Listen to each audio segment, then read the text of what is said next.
Hello everyone, I'm Bishi, and tonight we're playing more. Dual Destinies, Apollo Justice, Phoenix Wright, not in that order. I've been debriefed and ready for space trials. I really do wish the trial actually happened in space. Like, this series can be so unrealistic and campy. Why didn't we just go to space on the spaceship? You know? And there's a courtroom in space. They'll have to do that in the next game. I don't know. Anyway, we're doing more of Case 5 today. We left off on kind of a cliffhanger last time because we finally got Athena and Blackquill not guilty, basically. But we were interrupted by Apollo, who was like, you can't end the case yet. And I'm like, why not? So we're gonna find out what's up with Apollo. He's been off doing his own thing, doing his own investigation. I'm scared but curious what he's going to say. I hope he doesn't say, oh, I actually have proof that it was Athena or something like that. I hope not. I want Apollo and Athena to be friends forever. So, what is that? What are you? Is that a mosquito? It's huge! I could put a leash on that thing! I don't know where it went, chat. It's gonna bother me. I just know it. It's gonna bother me. Okay. Well. Wish me luck. And not for the game. Wish me luck fighting off these bug beasts. You know, I have a bug spray. Oh god. Okay, we're getting into it. This does work on mosquitoes. I'm gonna just spray this really quick. I probably need to like I'm not gonna do that. But I have something. I don't want to get mosquito bites while I'm sitting here. Okay. You ever have to spray yourself like with bug spray indoors? I do. All right, dramatic stuff is happening. Apollo's interrupted and said, you can't stop the case. December 20, District Court, courtroom number 4. I forgot Edgeworth was gonna be here. I keep forgetting. Mr. Justice, please explain yourself. I don't wanna. It's very simple. There isn't much to explain. The defendant, Miss Athena Sykes, might not be innocent. Oh, no! Why does he think Athena did it? What are you talking about? The case from 7 years ago has been settled. I'm not talking about the past here. I'm talking about the present case. You think Athena blew up the space station? It's still not clear who killed Clay Turan. But, Apollo, why would you... Miss Sykes, please listen quietly to what I have to say. No, he's not even calling her Athena. Last name basis. What in the world is Apollo trying to do? Your Honor, please allow me a little of the court's time. But I'm tired. This is a trial for the case from 7 years ago. Miss Blackquill, I'd like to ask a favor of you. Just as you lost someone close to you, I lost someone close to me, too. I'm sure you want to know the real truth of what happened as much as I do. Apollo. Sure, you know I'm all for the truth. Now let's see you expose the princess's guilt. Judge, I give my permission. Continue with the trial. Very well. Is that all right with you, Prosecutor Edgeworth? The prosecution has no objections. Let's hear Mr. Justice's testimony. I'll have the police's investigation report brought immediately. Not you too, Edgeworth. I really hope it's because you have something up your sleeve. Mind you, there are hostages waiting for us. Very well. Your opening statement, please, Prosecutor Edgeworth. As you wish. Let's review the case of the murder of Mr. Clay Turan. It was made clear in the previous trial that Solomon Starbuck was not his killer. Therefore, the true culprit was someone else. Welcome in, Weird Normal. I started a little early today. I missed the beginning. Is Apollo evil now? Apollo is... I wouldn't say he's evil, but he's not with us. He's against us. He thinks that Athena is guilty of the current crime of the explosion, or at least of the murder of his friend. Now, I'm like, why would she kill Apollo's friend? But we're just gonna have to find out what's going on. Evil Apollo. My defendant is actually guilty. Yeah, the new outfit is making him evil. He's turning bad. Bad Apollo, bad! That was not a gun, by the way. That was supposed to be a spray bottle, but it sounded like a gun. I meant to be like, shh, shh.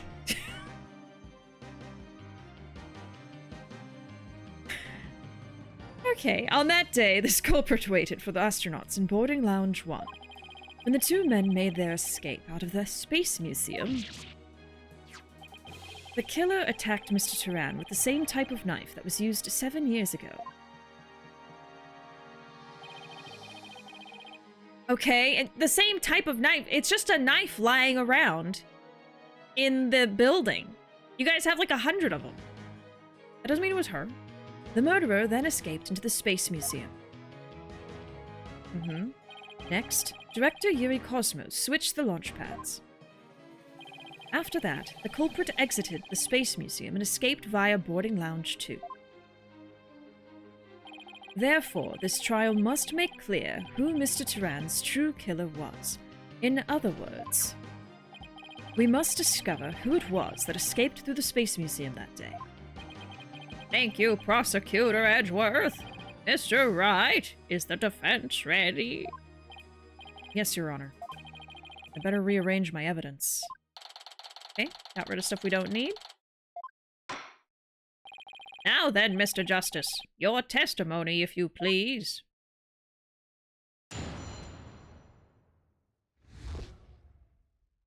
Okay. Let's see what he's gonna say. He's gotta be joking. I feel like I know who it is, and I was hoping he would have the same idea as me. Yeah, I don't know. I have an idea, but I don't want to say it. So, if I turn out to be wrong, remind me to tell y'all what my idea was. But mine is like a twist. So I don't know. It's just something that popped into my mind of who actually, you know, is the spy and who has done the bombings and stuff like that. And if I'm right, I will tell y'all. But just remind me at the end of all this. But I don't want to say it in case I'm wrong and look silly. But yeah, I can't imagine it's really going to turn out to be Athena. There's no way, you know? I think I would do that. Is that what you're saying? Apollo is so blinded by his anger and grief for his friend, it's easier to blame someone who had their DNA at the crime than believe it. Right. Maybe it's that thing of like, he just wants someone to be guilty because his friend is gone. And there's no other obvious answer, but we have to find the truth. We can't just put whoever we want in jail. I suspected Miss Sykes of the murder of Clay Turan. My growing suspicions were confirmed when this incriminating evidence presented itself, so he thought it was her even before that. In addition, she's the only one who could have utilized the launchpad switch to escape. That's gonna have to be the one that we prove wrong. The only one? That is why I wish to indict Miss Sykes on the charge of murder. His frown. I thought y'all were friends. Order in the court. Mr. Justice, you realize you're charging your own co-worker with murder, don't you? Yes, Your Honor, because that is the conclusion my investigation has led me to. But, Apollo, why? How could you suspect me too? Mr. Wright, Your cross-examination, please. I don't get it. Just what did you find out over the past few days to make you think this? Unless he's bluffing, because he wants us to keep pulling out information from the case. I don't know. Okay. I suspected Miss Sykes of the murder. Hold it! What first made you suspicious of Miss Sykes? It all started when Miss Sykes and I were investigating the crime scene. When she saw the weapon that killed Mr. Turan, my bracelet reacted. Oh. When she saw the weapon. Well, she might have had a reaction to the knife because she did use that knife 7 years ago against her mother's killer. Even if she didn't remember it, she might have had, like, a reaction. She said she'd never seen the knife before, but my bracelet told me otherwise. We've already proved this is... Yeah, she's seen the knife before, but she didn't remember. She didn't even know she was lying. And then, every time after that, my bracelet would react when she talked about the case. Poor Apollo must have been beside himself during that investigation. I didn't know what to do or think. I couldn't even sleep. In that condition, I knew I wouldn't be any good in court. So I decided to wear an eye patch, so I wouldn't be able to perceive any of her tells. Oh! Interesting. So that's why Apollo was acting so strange. But the reason Miss Sykes unconsciously reacted to the knife that way is because she stabbed her mother's murderer with one identical to it 7 years ago. Objection! But that knife was also the murder weapon that was used to kill Clay Tarrant. Okay! My bracelet could have also reacted to her because she knew she was his killer too. The bracelet is a she. I guess he has a point. Not really. But my bracelet wasn't the only reason I became suspicious of her. Okay. Yeah, his eye is not an injury. He just put it on so he wouldn't see her tells. When she lied. That's what I was initially hoping, that he knew who it was and wanted the trial to continue to put new evidence into play. Yeah. But this is sounding like he really does think it's her, so... I don't know. Okay, my growing suspicions were confirmed when this incriminating evidence presented itself. Hold it! That's the lighter that was found in the Space Museum with her fingerprints on it, right? But even if it seems decisive, there must be other facts we don't know about it yet. That's so. Go ahead and prove it then. Look, honestly, I don't want to believe it's true either. But Miss Sykes was the only one who was in the Space Museum at the time of the murder. But Mr. Justice, Miss Sykes had absolutely no motive to kill Mr. Turan. Objection!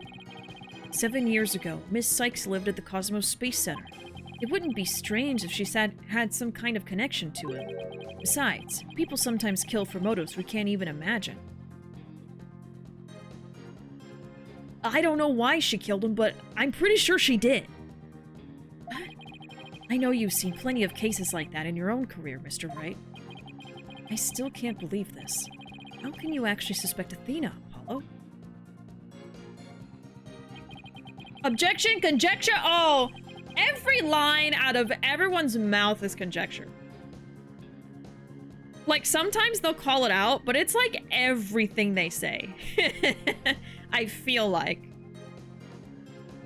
In addition, she's the only one who could have utilized the pad to escape. Okay. Hold it! The launch pad.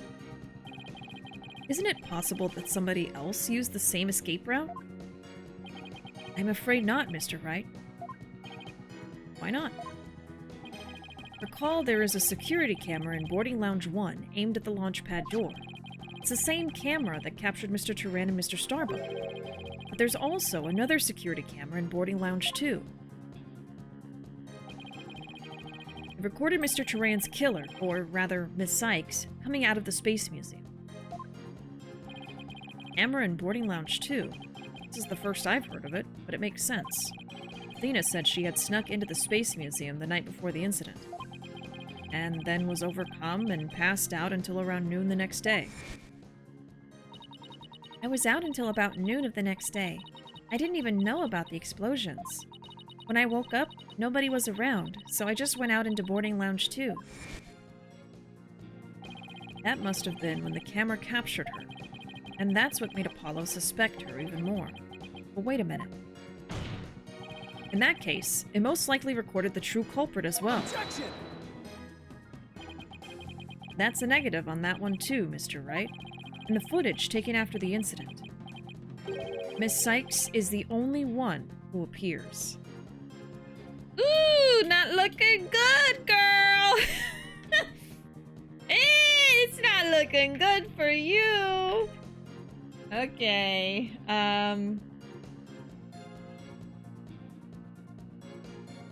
So, camera in boarding lounge 2 saw Athena leave the museum. The only one that day. I mean, unless we're wrong about how the murderer escaped, maybe it was something else.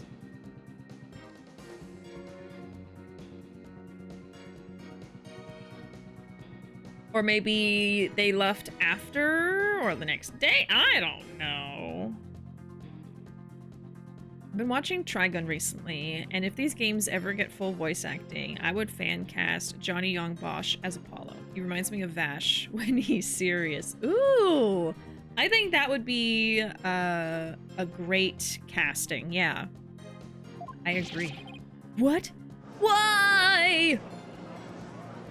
Oh no! Order! Order in the court! Yeah, I can hear it too.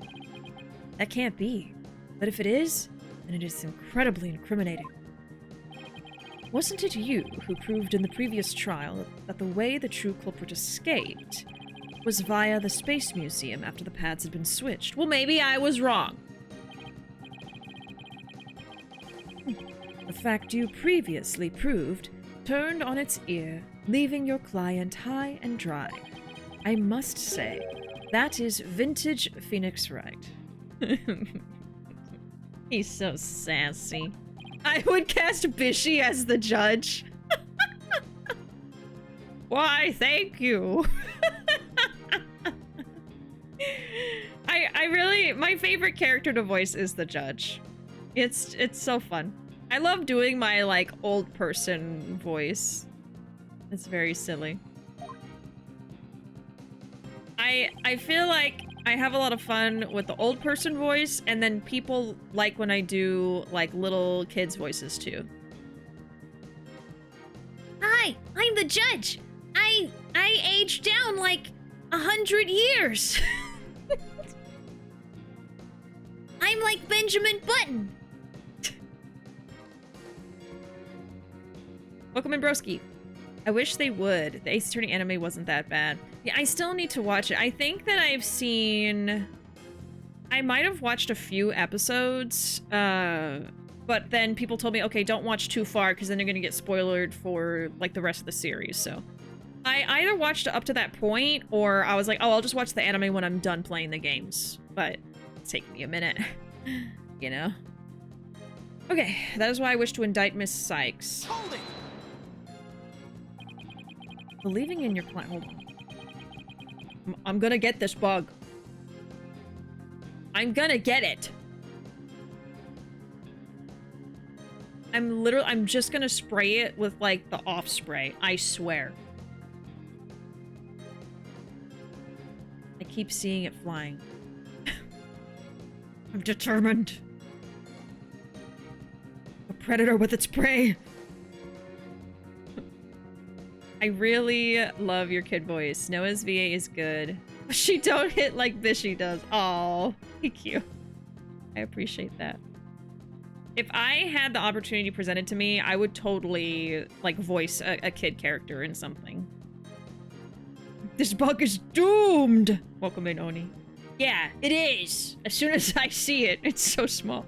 There's two bugs bothering me. There's, like, some kind of giant mosquito, and then some little flying thing. Okay, well, it's escaped my wrath for now. But if I'm in the middle of a dramatic line like, Apollo, how could you say that? And then I just... Don't be surprised. Okay. Believing in your client to the end is a basic principle of good defense. Shouldn't you extend that same principle to your own coworker? You're probably right. Maybe I'm not even fit to be a lawyer. However, I don't care. This case is special to me. It is his best friend. Yeah. They was my friend. And that's why I just have to know the truth. Apollo suspected his trusted coworker of killing his friend. To dispel his doubts, he investigated on his own, but that only led to more doubts. Apollo must have been really struggling with this. Well, Apollo may have doubts, but... I'll say it again. Athena Sykes isn't the murderer. And I have only one thing to say. Evidence is everything in court. Well, Mr. Wright, think you have the concrete proof to knock down my arguments? Maybe. Objection, conflict of interest. Well, I don't know if that would... Because he's like a witness right now, right? I think a witness can have a connection to the person. I don't know. Throw him out anyway. Give us the not guilty verdict. Come on. Your arguments have been very clear, Mr. Justice. And your facts appear to be indisputable. I don't know. Well, Mr. Wright, what do you think of my theory? My game theory?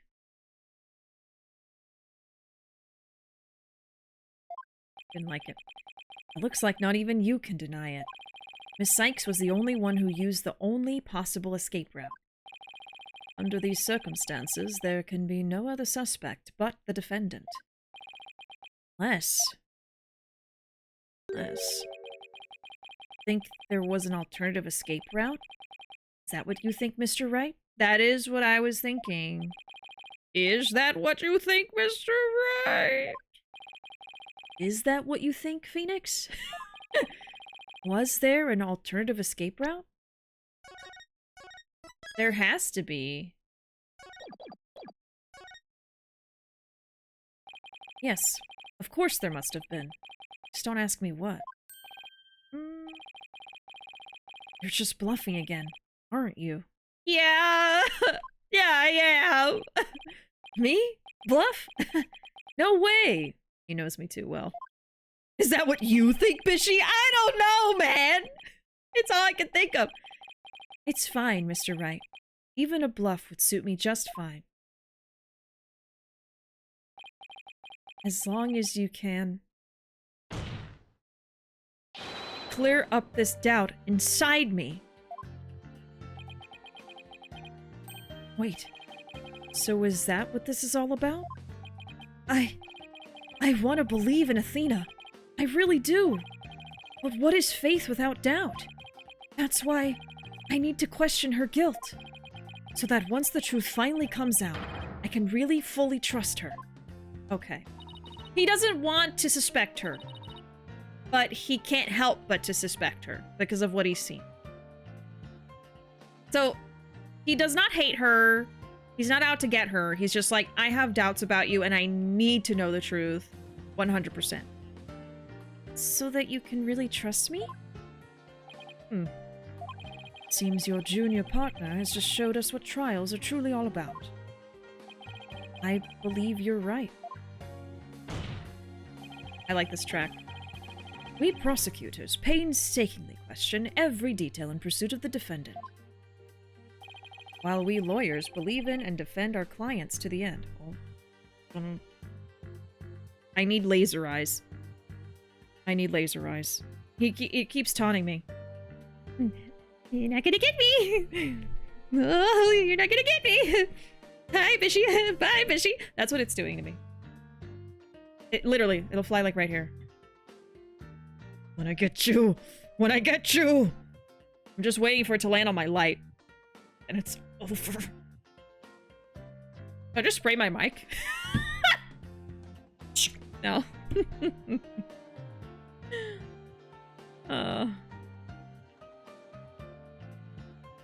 Wait, maybe he isn't against us. Feels like he's trying to lead us to the answer. Come on, don't do this to me. Thank God. Good. Polly's still in there deep down. Yeah, yeah. When both sides go all out against each other, that's when we discover the truth. Precisely. And when the battle is over, we will understand the true meaning of trust. That is exactly what trials are about, wouldn't you agree? Yes. I couldn't ignore the seed of doubt that was growing inside me, so I decided I needed to face it head on. No matter what the truth is that's waiting ahead, I won't be afraid.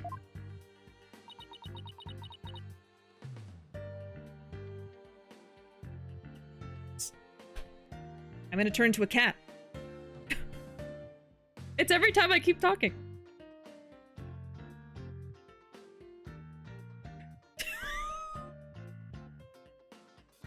I'm about to do... Okay, anyway. That's so like Apollo. Always uber earnest about things like this. Mr. Justice, I vow to dispel every last bit of doubt in your heart. Good, because I want to believe in Miss Sykes again. You're really hoping there was an alternative route, aren't you, Apollo? But if I use the process of elimination, there really aren't that many possibilities. Director Cosmos was at the southern exit, right? Leaving only the control room and the corridor to the Space Museum. Which door could the culprit have escaped through? Come on, Mr. Wright. Where do you think the culprit escaped to? You're asking me? Well...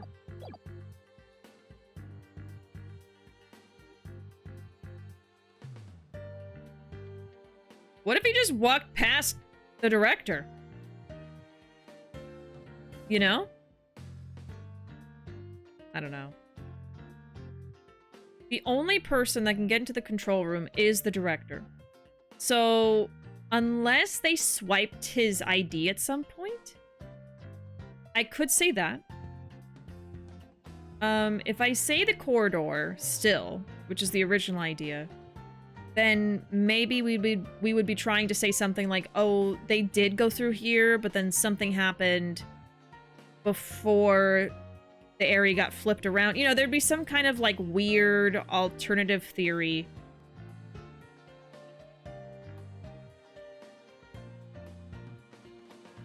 My gut's telling me that somehow they found a way to go through this door, but I'm probably wrong. I don't know, we'll try it.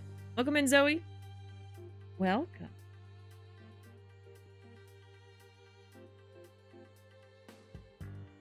To space law. I'm gonna try it. There? I doubt anybody could have escaped that way. But can you really say with certainty that it isn't possible? Yes, I believe I can. I guess you're right. What are you doing? This is serious, Mr. Wright. I'm sorry. Please be serious, Mr. Wright. You're really hoping they're... Stop being a dumbass!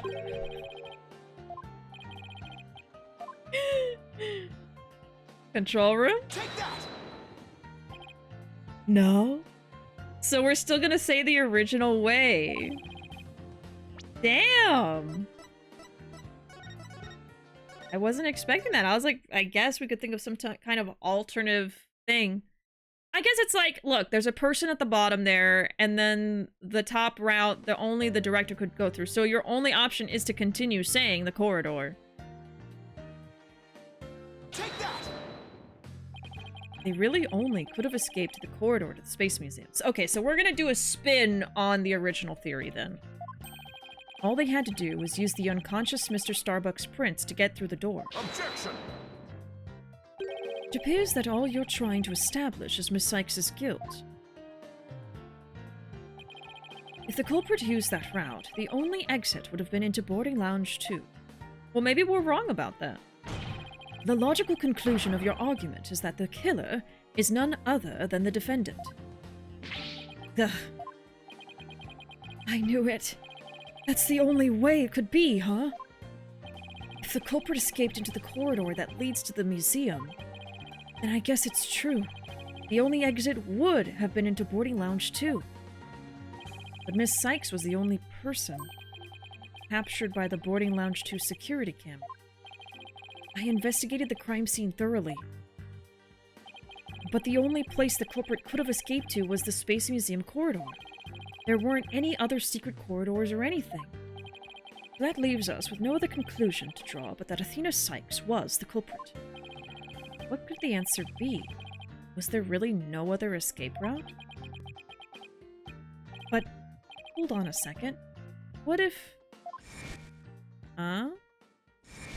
Mm-hmm. Mm-hmm.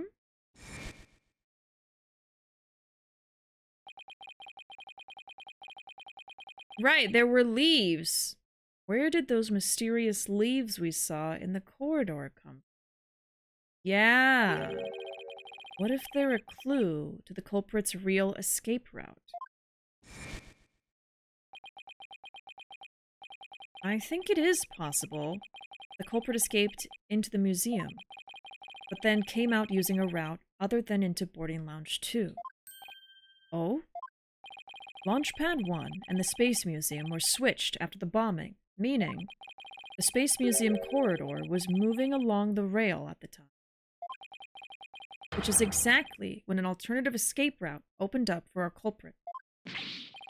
Are you kidding me? Judging by the intense look in your eyes, I take it you're serious. Very well then, Mr. Wright. Do tell. Where could the culprit have gone from the museum corridor besides Boarding Lounge 2?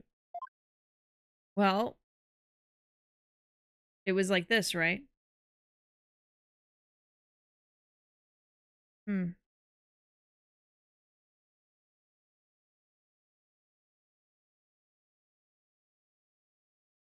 control room?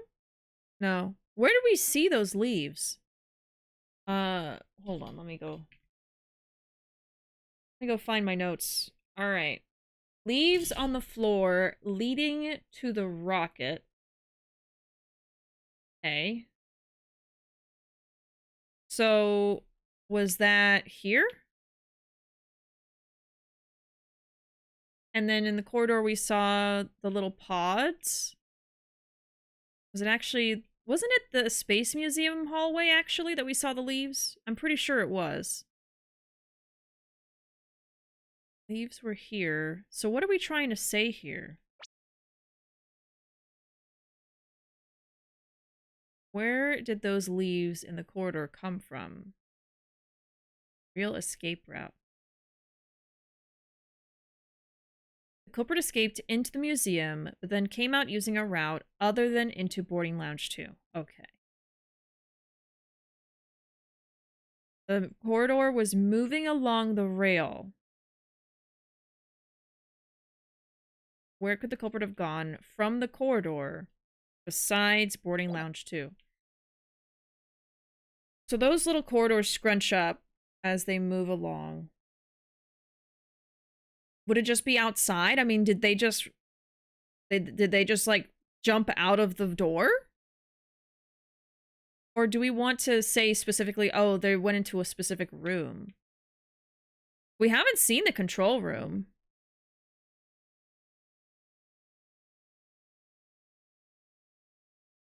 Let me save, I guess. I'm stumped on this one. I'm gonna say the control room. If it's not that, I'm gonna say like this, maybe? Take that!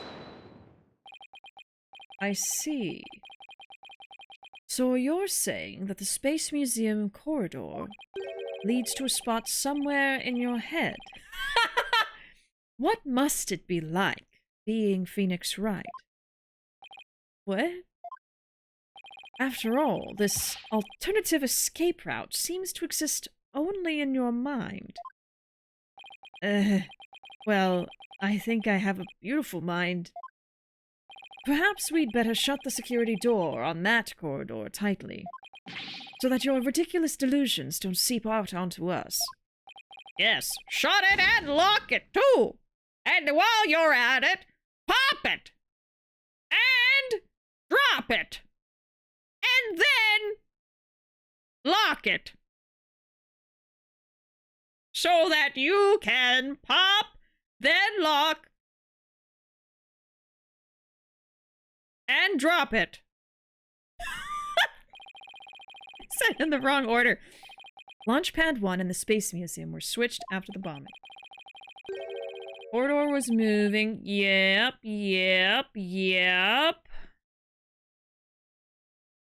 I guess just to the outside? Uh-huh.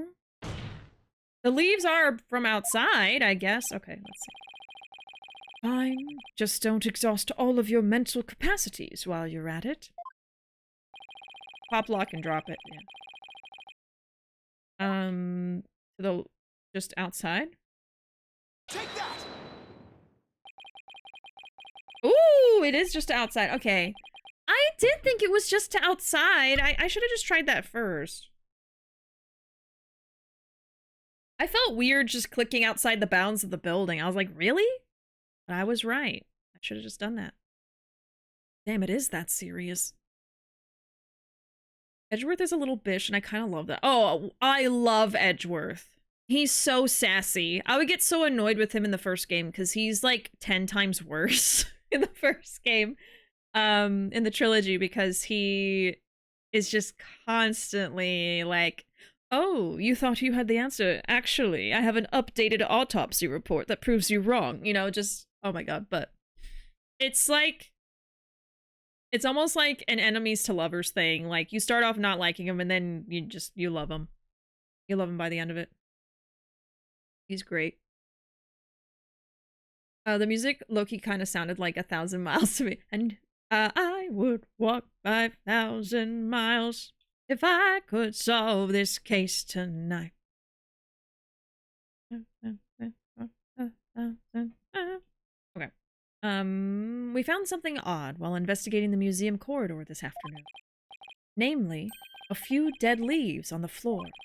Considering where dead leaves come from, they point us to exactly where the culprit escaped to. Yes, I remember seeing some leaves myself. Ah! Do you mean... I think they just jumped out! Maybe they had a rope, I don't know. Yep. While the Space Museum was in motion, just beyond the corridor's safety door, was an alternative place that the culprit could use to escape. In other words, the culprit's real escape route was the area outside the Space Center. You're freaking insane! Get out of your mind! Objection! Get out of your mind!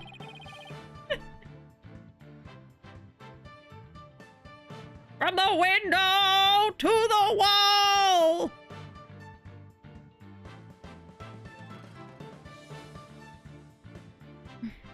He's a little more flirty with it now since they're married, yeah. I find it funny, the updated autopsy report wouldn't cut it in court, because you have to have all your evidence before the court hearing. Oh, I know. I know. These games are so incredibly unrealistic, but it just turns out to be silly fun. It's almost like inspired by the law. Inspired by trials, and not based on them. Oh, not that 1,000 miles, Bishi? Oh, wait. The one from White Chicks, Oh! Hold on.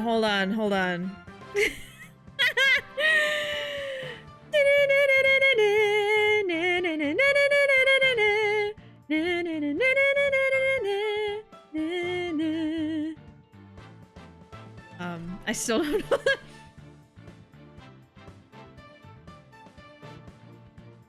God, it's like I hear it in my head, but I can't sing it. Jesus Christ. I just gotta go from the beginning, sorry.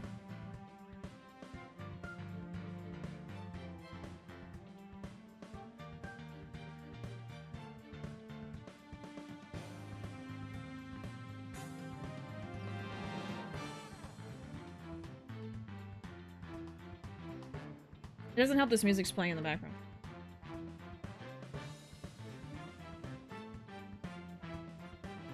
me those lyrics. Making my way downtown. Walking fast, faces past, and I'm homebound. Diddly diddly doo, diddly diddly diddly doo. Doodly doodly doo, and I need you. Doodly doodly doo, and I miss you. Doodly doodly doo, and now I wonder if I could fall into the sky. Do you think time would pass me by? Oh, 'cause you know I'd walk 1,000 miles if I could just solve this case tonight. Okay, here we go. There's some songs I can't just jump in the middle. Like, I can only hear it in order. Oh. Till the sweat dropped down my bald head. Till the sweat dropped down my dome. All these lawyers drone. Ah, order, order, order, order, order, order. Ah, order, order, order.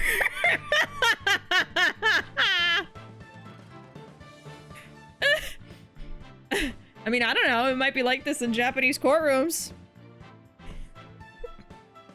They're interrogating birds. Robots. Oh. I love the Prosody video where he sings the first lyrics as Waluigi. Wah! You know how impossible that would be? That corridor is level with the 3rd floor. Well, maybe they had like a rope to escape. Even if the culprit tried to leap to the outside wall of the Space Center building, they would fall to their death. Objection! Maybe they had a parachute. This is a secret spy. Ordinarily, yes. Oh? But after the bombing incident, the culprit could make use of a certain item.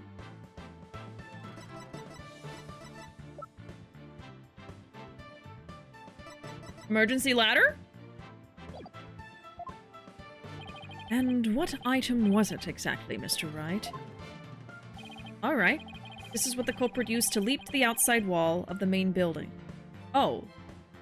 To leap to the outside wall? It must be the ladder. There's nothing else. Take that! Oh. Making my wah downtown, walking fast. Faces past, and I'm wah bound. Wah wah wah wah wah wah wah. I think I've heard that. I think I have heard that parody. An emergency ladder? And who's saying all these wahs? They're interrupting my train of thought. There was an emergency ladder in the 4th floor robotics lab, and it was used that day after the explosions to help evacuate people. Miss Blackwell herself used that ladder to escape down to ground level. Recall that the launch pads were switched after the ladder was lowered. Oh, damn, they had to jump. The corridor would have passed by the ladder while the pads were being switched. And that's when the culprit literally sprang into action.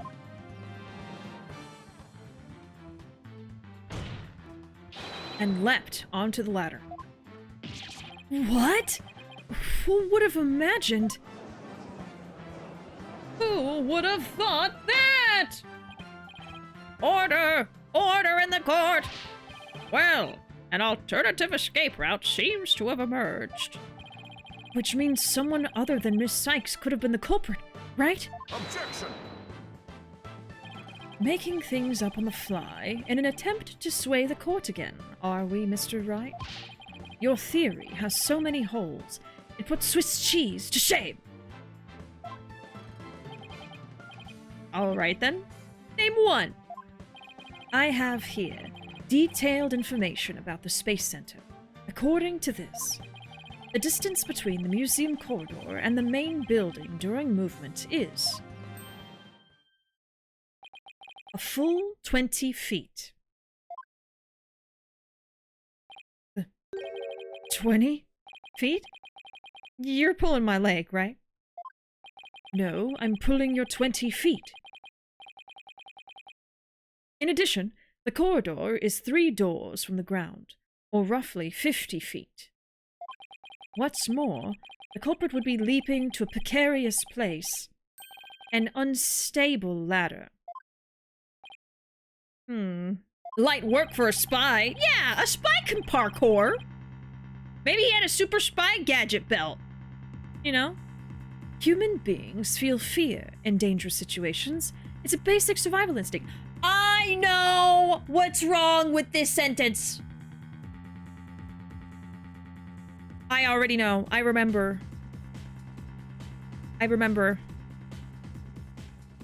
The murderer does not feel emotions. He is literally a psychopath.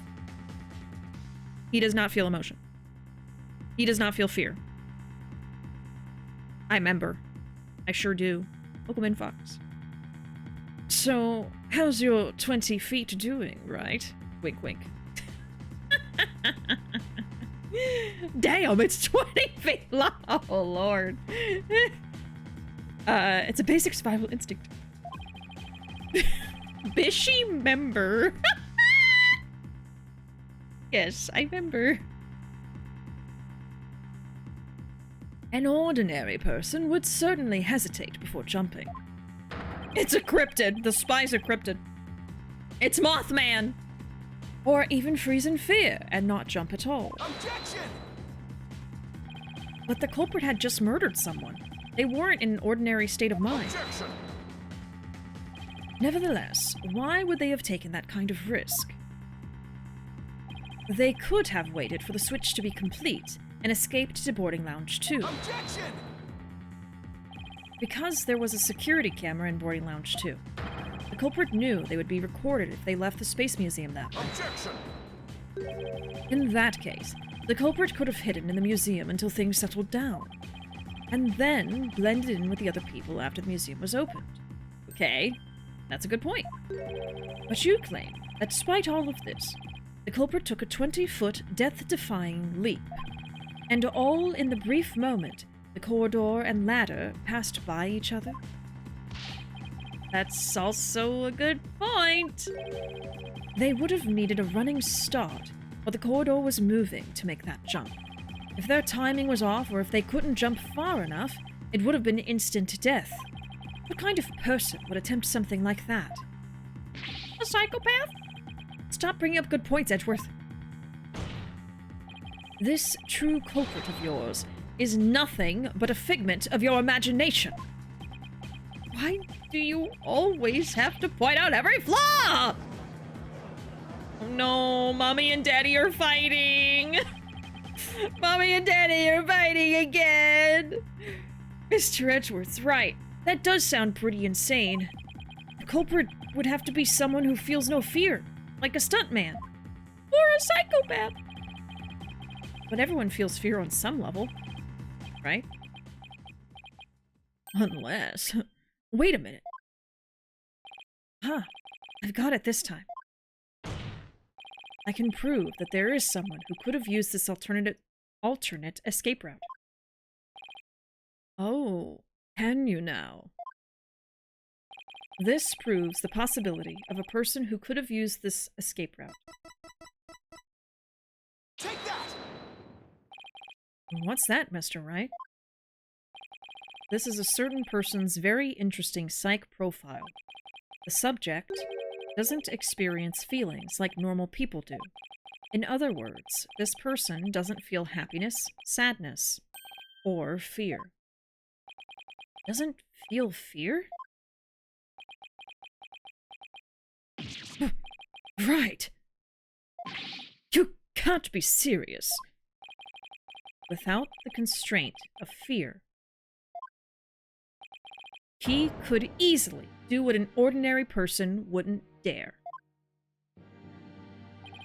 Just as you or I could do a broad jump on the ground without the slightest fear, this subject could make a 20-foot leap 50 feet up in the air. He could choose this extreme way of escaping without hesitation. So you're saying that to a person without fear, the alternate route would be quicker and eliminate the chance that they'd be spotted? That's definitely pretty extreme, Mr. Wright. But was there such a person there at the scene? Yes. The Phantom. That mysterious, shadowy figure who keeps popping up. Oh dear. The Phantom? Again? I knew the Phantom was there behind the scenes of the Space Center bombing, but I wasn't sure if he was connected to the murder of Clay Turan as well. However, now it's all clear. The Phantom is the one who not only bombed the Space Center, but also killed Mr. Turan. This music. What? What? Oh my God.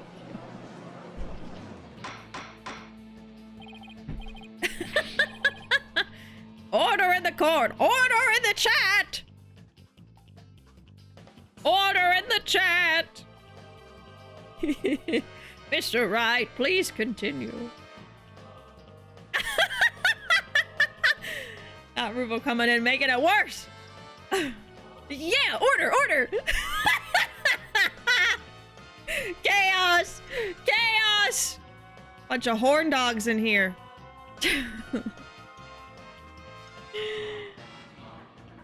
It may seem like they're upset with each other now, but you know, the private time later is gonna be wild. They're absolutely doing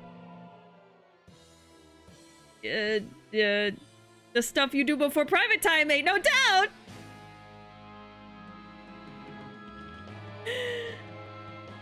Oh. Please continue, I'm scared. I need an adult. Judge, you're like 95. I still need one. There were just too many similarities between this case and the one from 7 years ago. But why, you may ask? It can only be because both incidents were the work of the same Phantom. So then, this Phantom is the one who killed Clay? But who is he? This Phantom has been haunting this case, pulling the strings in the background.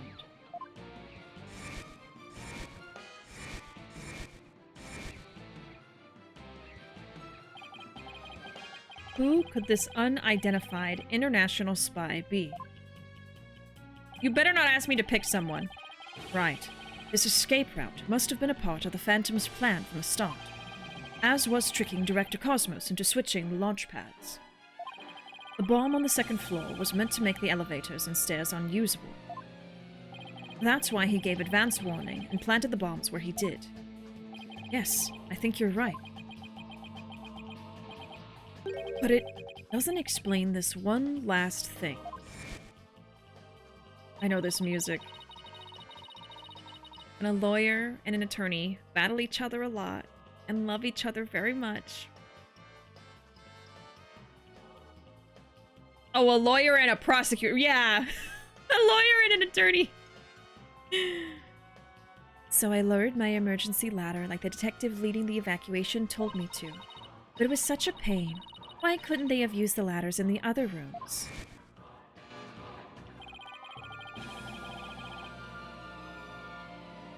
I'm not gonna say anything. The robotics lab wasn't the only room with an emergency ladder, but he couldn't have made that leap unless he was certain which one it would be. So you mean the Phantom must be someone who knew that particular ladder was going to be used? That's right. Oh my god. Am I right? Who could it be? I might have a guess, chat. I might know. Wait a minute.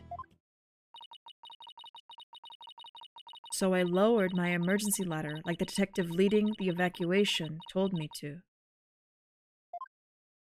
Oh my god. No way. I specifically didn't want to say it because I was like, no, it's probably silly. I can't be right. No way.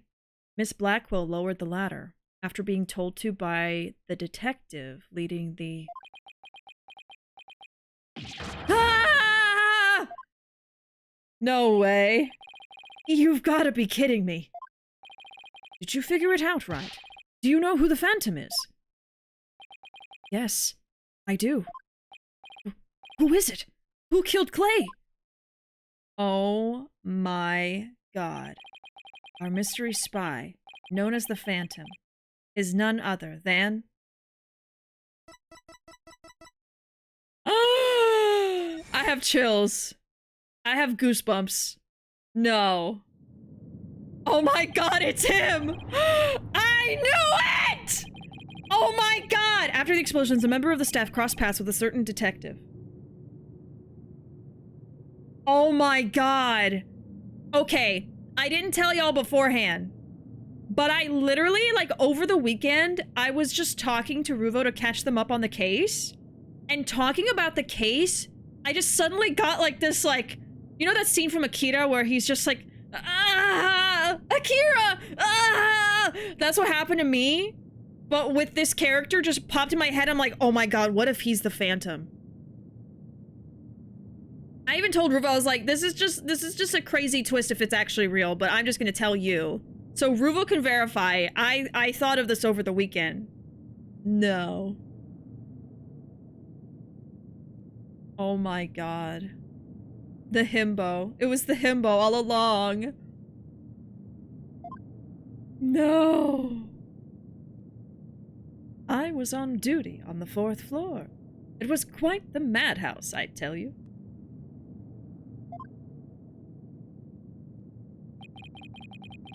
As for the detective who was leading the evacuation from the 4th floor, he had a very specific objective in mind.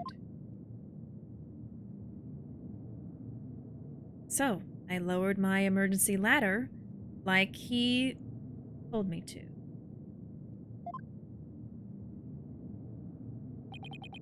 His objective was to secure his own escape route. We lowered an emergency ladder from a 4th floor window and escaped that way. Once everyone else got out safely, I made my way down too and headed to the shelter.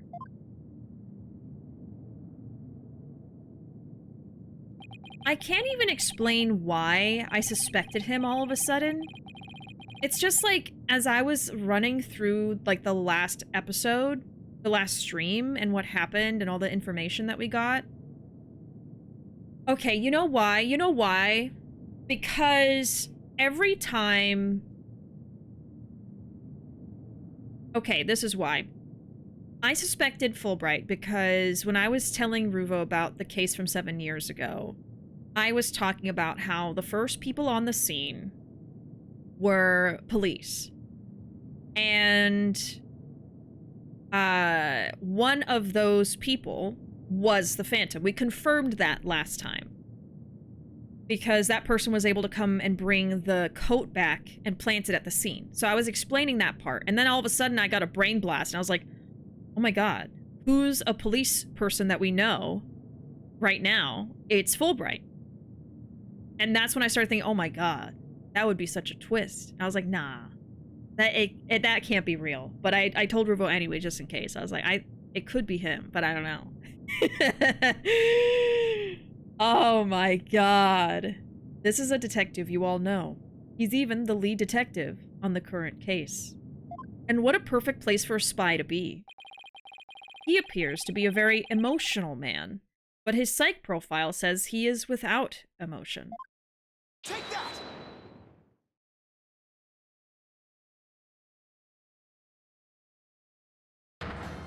He's been pretending this whole time. What? Are you saying... You mean the Phantom is Detective Bobby Fulbright? Exactly. We were all taken in by his fake persona. Detective Fulbright's real identity is the Phantom. This is wild. Order in the court! Mr. Wright! How could this be? That's easy, Your Honor. Detective Fulbright was leading the 4th floor evacuation effort.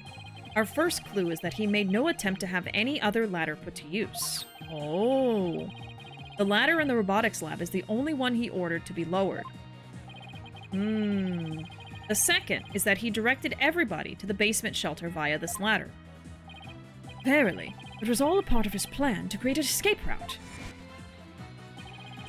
After Detective Fulbright saw to it that the ladder was lowered from the robotics lab, he went to the lounge where he killed Clay Turan and escaped into the museum. The museum started moving slowly, so he waited for the right time, got a running start. And just as the corridor was passing the ladder, he leaped onto it. Yeah, because he knew ahead of time that he was going to switch, that the director was going to switch the launch pads. That he found that out because he was a part of the security detail. He's part of the police, and I'm pretty sure that the director like told all of them what his plan was, so he heard it.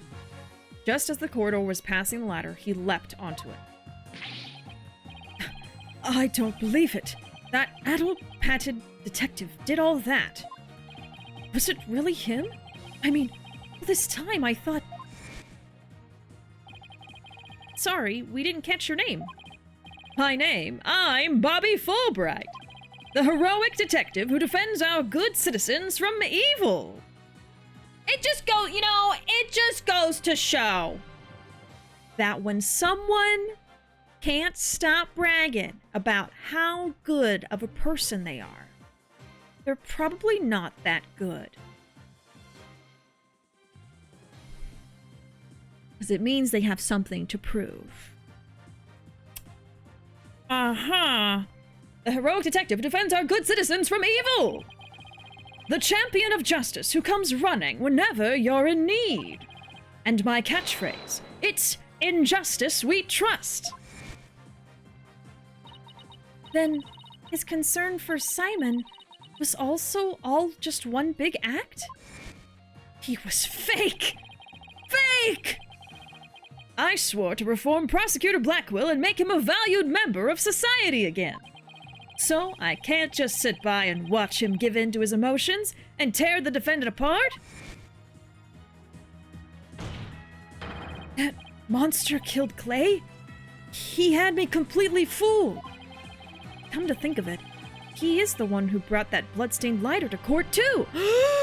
It's fake evidence, isn't it? The scumbag even made me turn on Athena. Damn it! How the hell did I fall for all that? For him to have wormed his way into the police department as well. Your Honor, the defense demands to question Detective Bobby Fulbright. Yes, I agree that we need to hear from him right away. The court will take a short recess, and then Detective Fulbright will take the stand. Oh my god. I can't believe I was right. I can't believe it.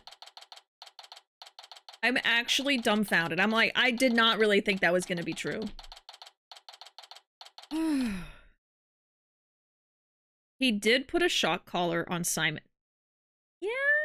I guess we all just kind of accepted that. We were like, yep, that's the way to keep him from killing someone, I guess. When he didn't actually ever kill anybody. Oh my god. Wait, is this it? Is this the last case? This feels big. Yes, this is the last case. But the DLC includes a bonus case. A lighthearted DLC case up next. Nice. Is the DLC case about as long as a real case?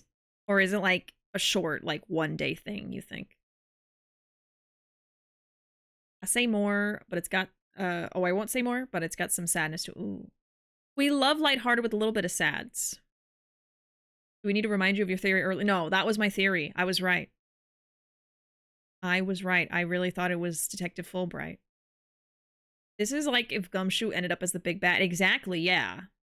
Exactly. What did y'all say earlier? It's like if Gumshoe or Herlock ended up being the villain. Yeah. It's the same length as a usual one. Okay. As long as a regular one. Okay. So we'll treat it like a regular case. This calls for a recess. Last one to the swings is a baldy.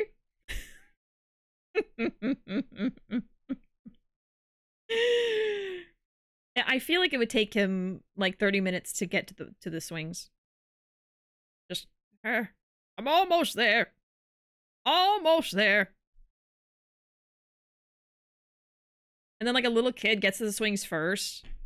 And then the judge and the kid are like fighting.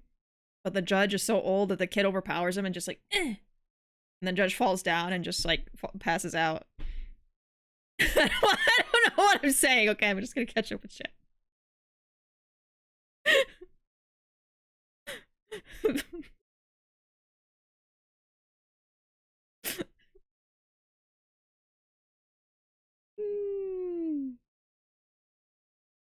That, and I kind of like, golly gee, everyday guy villains. Right. It's always a twist when it's like the nicest, most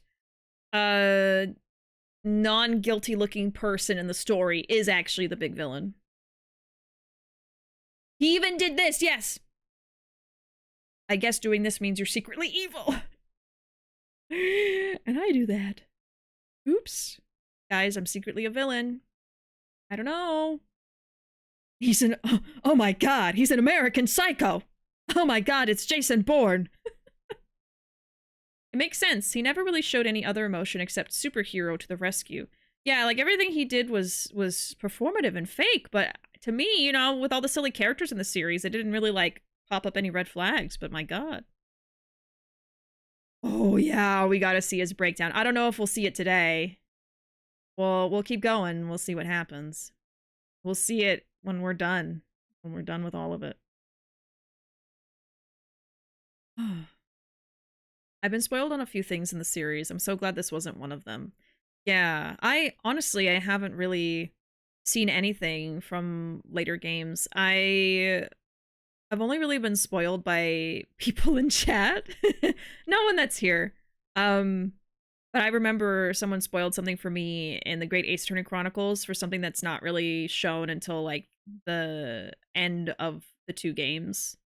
And it wasn't like a huge story spoiler, but like I would have rather not known about it, and they just came out and said it like when I was pretty early on. I don't know why they did that. But yeah, that's probably the only thing I've been spoiled on. I always thought that "In Justice We Trust" sounded too much like "Injustice We Trust." Oh, I didn't think of that. This may be one of the best twists in the series. This is a good one. This is a good one. Dang.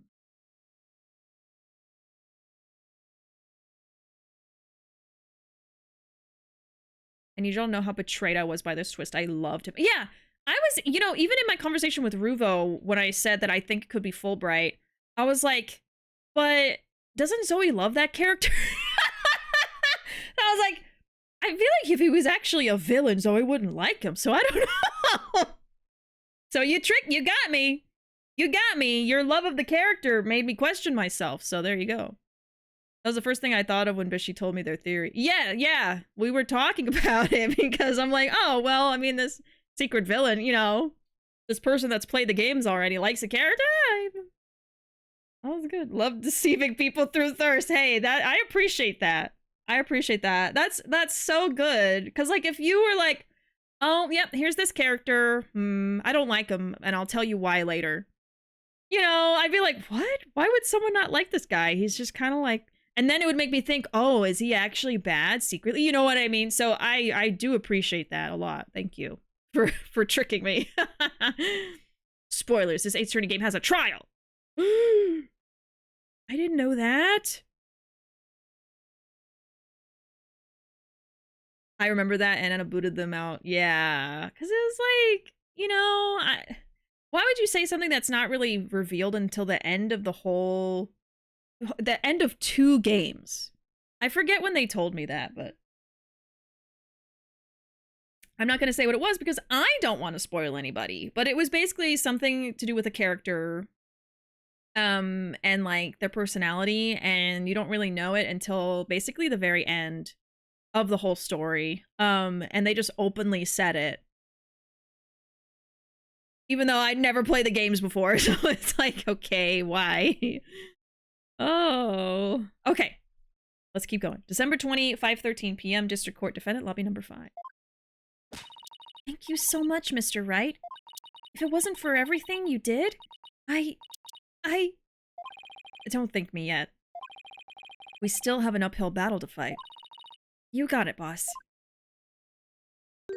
Oh, Apollo, don't feel bad. You just got duped by a super spy. It happens to all of us. Apollo. Oh. Ugh, well, this is awkward. Athena, can you do me a favor? Huh? What is it? Could you punch me, please? What? Why should I do that? Because I should have believed in you. I let the seed of doubt inside me get the best of me. I'm really sorry that I didn't trust— Ouch! She fucking did it. Don't be such a dope! I was really touched by what you did. Huh? Now what are you talking about? I want to believe in Athena. I really do. But what is faith without doubt? That's why I need to question her guilt, so that once the truth finally comes out, I can really fully trust her. You took the time and effort to genuinely think about who I am and what I'm made of. After all that, how could I punch a true friend like you, Apollo? You didn't have any trouble slapping him a second ago. Thanks, Athena. And thanks for waking me up to reality again. Guess I know now who to call if I ever get sleepy in court. It looks like you have some promising young people working under you. Oh, Edgeworth. Yeah, she still smacked him. Edgeworth? What are you doing here? Yeah, I think they're pretty great myself. They're not afraid to keep me in line. Anyway, I have some very good news. Aura Blackwill has surrendered, and the hostages have been set free. Trucy, and all the others? Oh, thank goodness. Miss Blackwill said she had something she really needed to do. So, I granted her special permission to do what she must. I wonder what it is. Oh, hi. Miss Blackwill. She's here to kill him. She's gonna be like, so where is he? Where's that detective at? I just want to talk. I just want to have a little conversation. Just put me in a room with him. 5 minutes. That's all I need. 5 minutes. he killed the love of her life. He made her a lesbian widow. They never got married.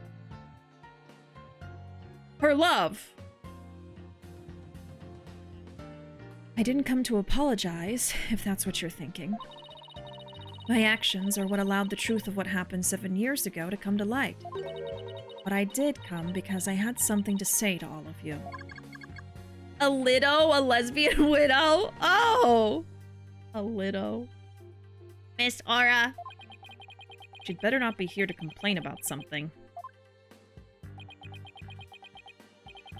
Miss Blackwill, I want to apologize to you.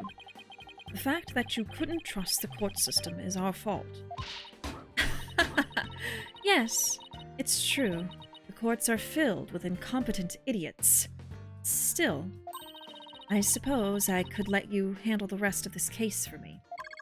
Oh, Miss Aura, does this mean you're starting to trust the system again? Shut up! This poor robot. No, of course not. Be quiet, hunk of junk. It's just, I wouldn't mind if you were the ones who took Metis' killer down. Leave it to us. We'll get him. So I guess that means she's starting to trust us, at least. Oh, hey, Simon. Aura. Simon, I'm so glad both you and the princess were cleared of all suspicion. And it's all thanks to me and my robots. You'd better be grateful. I never imagined you would go that far. Though you always were extreme. I don't recall ever requesting your help. As closed as ever, I see. Well, Now that you've been released, I guess it's my turn to go live in the slammer. I just hope you're not the prosecutor for my trial. You'd probably give me the death penalty. You know me all too well. I guess love can take on a variety of expressions, including stunted in their case. But I truly was about to be executed tomorrow. Though, because of you, looks like I won't be crossing the sticks just yet. You have my heartfelt thanks. I'm sorry I caused you so much anguish. Simon.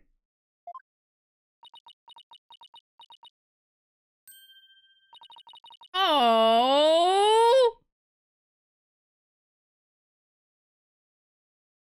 Queens never cry. Oh, but she can cry. I'm so glad, Simon. So very glad to hear you say that. Laura. All right. That's enough of that. Bailiff, take me to the detention center. Oh. What Miss Blackwell did was inexcusable. But it's clear she did it out of love for her brother. I still can't wrap my mind around Detective Fulbright being the Phantom. I can't believe he killed Clay. Right. And murdered my mentor, which brought great distress upon little Athena. And put you in prison. Chief Prosecutor. Yes? I would ask a favor. Would you allow me to stand at the prosecutor's bench for this trial? Now here's where there'd be conflict of interest. I wish to claim the Phantom's head by my own hand. That was my plan all along. After all, it's highly unconventional for a man of my position to stand in court.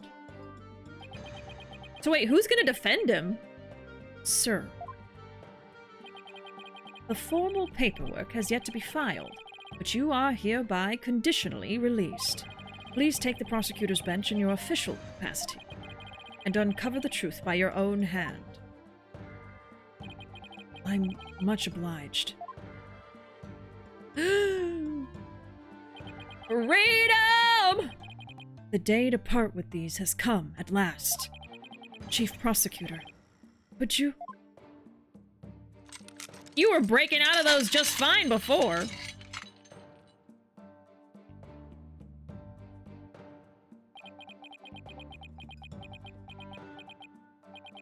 How long have I waited? Maybe it's the sense of freedom, but even the air seems fresher, the light brighter. And I will relish slashing that blackguard Fulbright to shreds without mercy. With your words, right? Metaphorically, right? I don't have to be able to read his heart to see how happy he is. I'm so glad, but I won't cry just yet! After all, we've still got a trial to finish. It's okay to cry, Athena, I promise. Prosecutor Blackwell, Mr. Wright, please avenge Clay's death for me. What are you talking about, Apollo? You're coming to the defense's bench with me. I am? Well, I can't expect Athena to assist me now, can I? She's the defendant. Oh, we're going to be defending Athena and proving that it's full... I see. Okay. That leaves you, Apollo. But are you sure you want me? I took a leave of absence and everything. Well, our office is pretty short-handed, and you're all I've got. Thank you, Mr. Wright. No, really, you're all I've got. Like, if I had somebody else, I would ask them. Apollo. Athena, I can say it with all my heart now. I believe in your complete innocence. And now, we're going to prove it to the world. Thank you, Apollo. I know you can do it.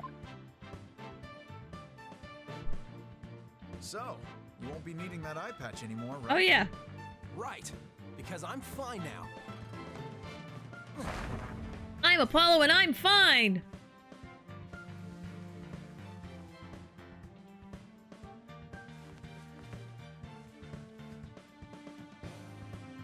Were all the bandages fake?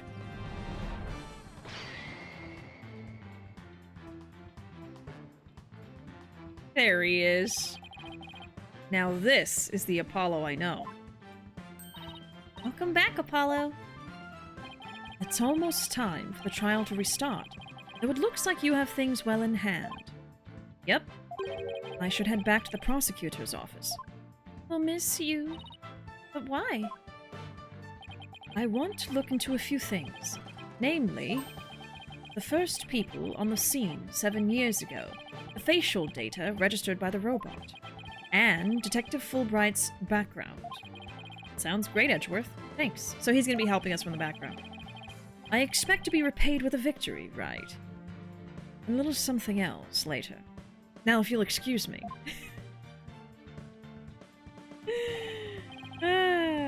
Okay, you two all set to go?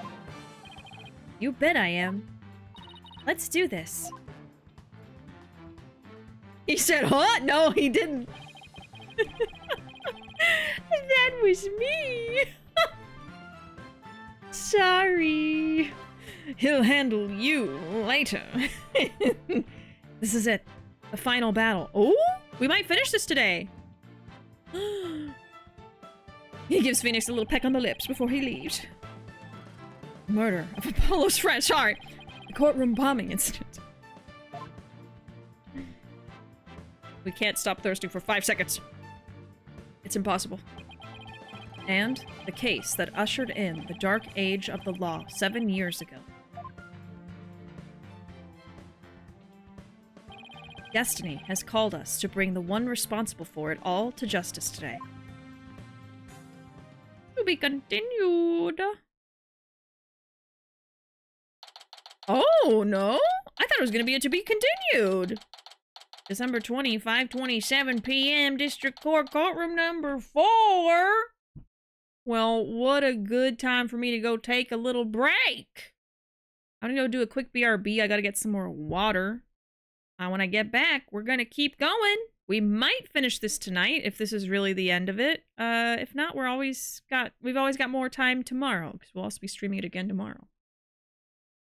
I think Ruuvo's going to bed. I was going to try to go to bed at a reasonable hour, but it looks like I'm going to be sticking around for this. Oh, never mind. You just can't stay away, can you? Oh. Nick is like, Apollo, you're the only employee willing to work for $1 an hour. You're all I have. He does this for the love of the game. The love of lawyering. Rips off jacket dramatically. Sick Yakuza reference. I now pronounce you no longer an inmate. Oh, even his name sounds like Saejima. Simon. Oh, Simon. Mm-hmm. We literally do the brain rot. The brain rot is so real. All right, I'm going to do a quick BRB, y'all, to get some water. I'll be back in less than 5 minutes, okay? BRB! All right. I am back. More water. Had a snack. I'm ready to go. I am actually so excited to see what Bobby is actually like, because this whole time he's been faking it. I'm ready. In truth, I have such a thing for villains and anti-heroes of all flavors, so the concept of Bobby as the supreme bad guy has my ears perked. Let's see. I have an island in my brain for an AU where Bobby is Bobby, and he didn't kill Clay and everything's fine. That himbo's a faker! No, he's a fake himbo! He knew that people trusted himbos, and he pretended to be one this whole time. That's what it is. He took advantage of himbo lovers. 48% love with Bobby, you motherfucker. Alright, let's do it. December 5:27 p.m. District Court Courtroom number 4. Why am I holding the wrong controller? Okay. I have 2 controllers on my desk. I grabbed the wrong one. I was like, why didn't that work? Let us now reconvene. I I wanted to share the fun fact about the bags under Blackquill's eyes, but I'm trying to check if it is a thing. And I'm not seeing anything. Oh, maybe it's Fanon? Sometimes Fanon is so widely accepted that it basically becomes canon, and you can't remember if it's not canon or not. I know that happens with Yakuza all the time. I don't know. I guess if we get to the end of the game and it has not said anything, you can go ahead and tell me. Because even if you're not finding anything, it could be that it's just, like, in the game, but it's a quick, like, little thing that's said, so it's not popping up, you know? Anyway, yeah, just let me know later. The defense is ready, Your Honor. The prosecution has never been more ready. You know, this is the first time we've been at the defense bench together since I debuted. Now that you mention it. Although, back then, I thought you were more loud than you were reliable. You've really come a long way since then, Apollo. You've grown a lot. Well, there have been some hiccups, but I guess I've done pretty well. He's still got that ego of his, though. Prosecutor Blackquill, with the 7-year mistake now resolved, you can finally take your rightful place. Yes, I guess we can keep the chit-chat for later. Bailiff, please bring in the witness immediately! Even with those handcuffs off, Prosecutor Blackquill seems to be pretty much the same. 7 years of grumpiness doesn't go away so easily, I guess. Yeah, he was in prison for 7 years wrongfully. You faker! You manipulator! Oh. Ha ha ha ha! Bobby Fulbright here. I heard I was needed on the stand, so here I am. Detective Fulbright. Do you know why you've been called to give testimony? Yep, because there's only one reason why I'd be called. And that is because it's time for justice. In justice, we trust. Objection! You can't fool us with that act anymore. Your justice is nothing but lies. What? Are you questioning the integrity of my sense of justice? I mean, sure, sometimes I make mistakes, but hey. His face. He's acting exactly the same as always. Tell me about it. He must be feeling awfully confident. He doesn't feel anything. Fulbright, if you wish to dispel our suspicions, let's get to your testimony. Alright, fine. You want me to prove my righteousness? I can certainly do that.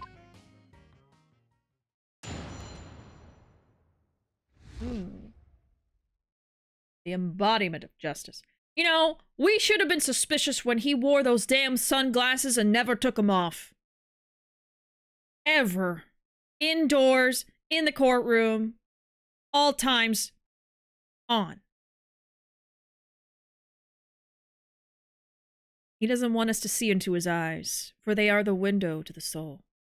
Ha ha ha ha! I am the very embodiment of justice itself! I won't have you make me into a villain with your far-fetched arguments. And this bit about the escape route is only a theory. You don't have any proof. What we do have is proof that Athena Sykes is the culprit. This lighter with her prints on it. I think he made that. So you're saying the suspicions against you are completely false? And that the defendant is the real culprit? That's right. Mr. Lawyer's escape route is totally circumstantial. He doesn't have any proof that I made a big leap onto a ladder. We don't have proof. You are correct about that. However, you don't have any proof for your claim either. Yeah, I guess you're right. But you can't define justice with evidence. Who can define it anyway? Justice just is. Objection! His happy face.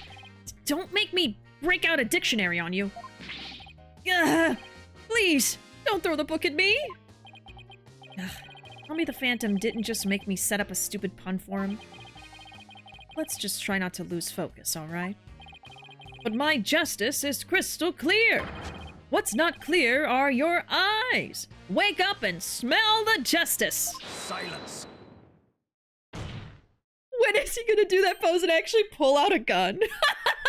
I was thinking it! When he was doing it again at the beginning, I was like, oh, this time it's gonna be real. I swear there's gonna be a moment where he's just like, injustice we trust! Now put your hands up! You're not taking me alive! Enough of your rubbish, Fulbright. If you have even an ounce of justice, then you will answer the court's questions and prove it. Prosecutor Blackwell. Prosecutor Blackwell looks torn. Well, Fulbright was his partner after all. Prosecutor Blackwell is right. The truth will be revealed in the cross-examination. The suspicions against Detective Fulbright are, at this point, only suspicions. As is my duty, I will judge the claims against the detective as impartially as I can. Does anyone have any objections? That's fine, Your Honor.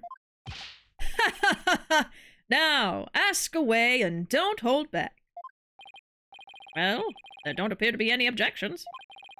Surprising. You guys seem to like saying it. Like all the time. Like every 5 minutes. Very well, Mr. Wright. Please begin your cross-examination. Objection! Oh, damn it.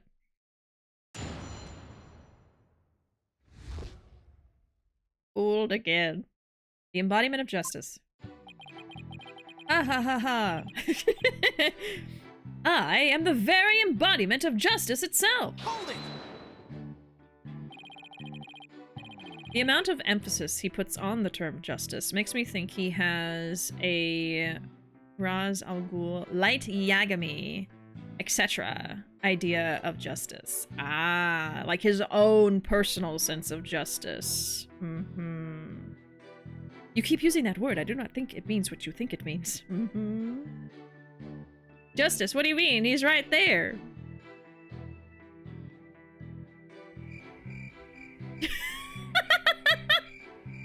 I'm just making it real for you, you know? The embodiment of justice? Those are just empty words. But they say if you keep saying something, it can eventually become the truth. Isn't that how people make their dreams come true? By wishing over and over? Alright. Let's just move on. I won't have you make me into a villain with your far-fetched arguments. Hold it. My arguments are hardly far-fetched. There's careful reasoning behind my theory. Yes, well, apparently there's reasoning behind even a tofu burger. But what we have against Miss Sykes, though, is not just reasoning, but solid evidence. And it's called the lighter, with Miss Sykes' fingerprints on it and the victim's blood. Yes, that's true, but wait. Detective Fulbright was the one who brought that evidence to the trial. If you harbor any suspicions, I suggest you ask Fulbright, right, Dono? Especially about that lighter. He's right. But what exactly should I ask about? Ooh. The position of the prints or the number of prints? Maybe the position will be wrong for actually using the damn lighter, and it's just gonna be like a random print somewhere weird. Try the position. Leave tofu burgers alone. Leave them out of this. Please tell the court about the position of the prints on the lighter. They're around the same spot on either side as they would be if she were holding it up. I suppose if it was used to light the room, it would be held that way. Would you please add that statement to your testimony? I don't know if that's right. The prints were placed just the way they would be if someone were holding it lit. Hold it. Okay. Yes, Miss Blackquill did mention she saw a lit lighter being held up. Yep, meaning the person Miss Blackquill saw was the owner of the fingerprints. Now here's something that I remember. The light was being held in, I believe, the left hand? I can't believe I remember that. Yes. They were holding a lighter in their left hand with an earth emblem on it, and the knife was in their right hand. So maybe the thumb would be the one of the right hand, and we can disprove that it was her, that she was even holding it. Meaning the person Miss Blackwell saw was the owner of the fingerprints. It just strengthens the argument against Miss Sykes. This line of questioning is going to get me... It's going to get me anywhere except Conviction Land. Should I try asking him something else? I'm going to press on. Because I'm convinced the hand that's holding it is wrong. Let's proceed with your testimony, shall we? Certainly, certainly. Oh no, we're moving on. Looks like he's sticking with Athena as the culprit. Ugh, and doesn't help that he has the evidence. Let's press him on everything till he cracks. Okay, so no, it's gonna be the number of prints. Okay. This bit about the escape route is only a theory. You don't have any proof.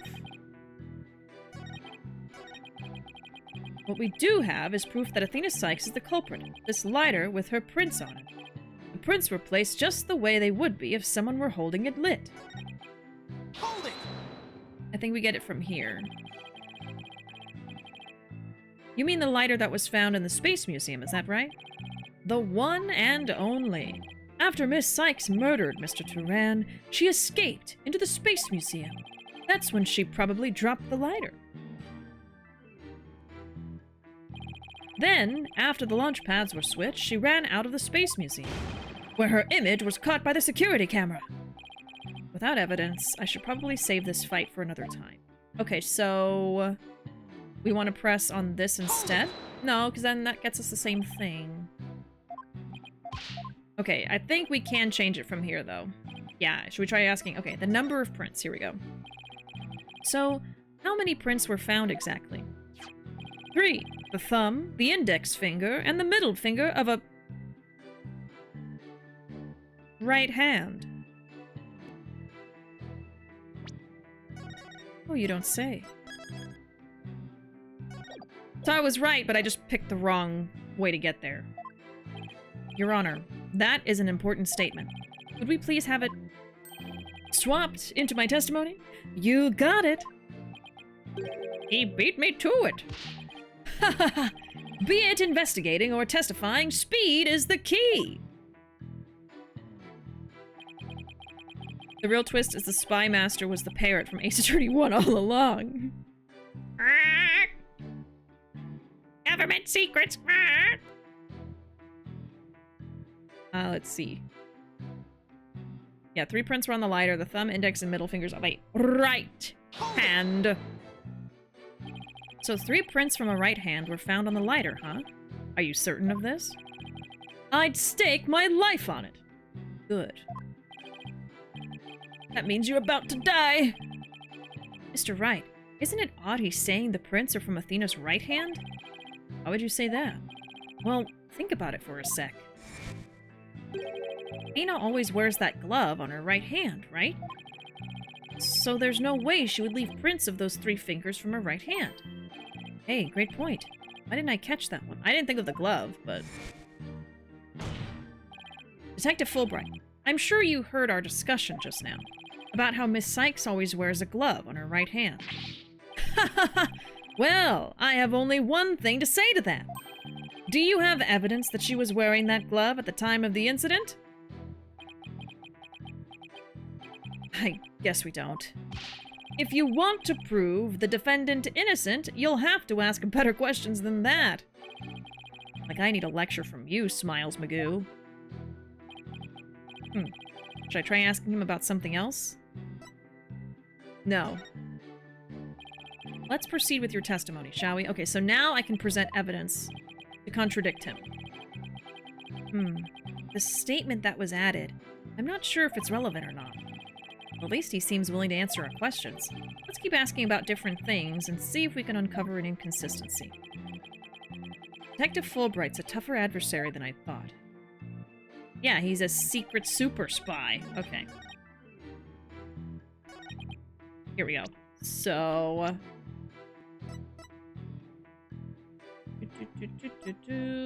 what do we have that proves it was in the left hand?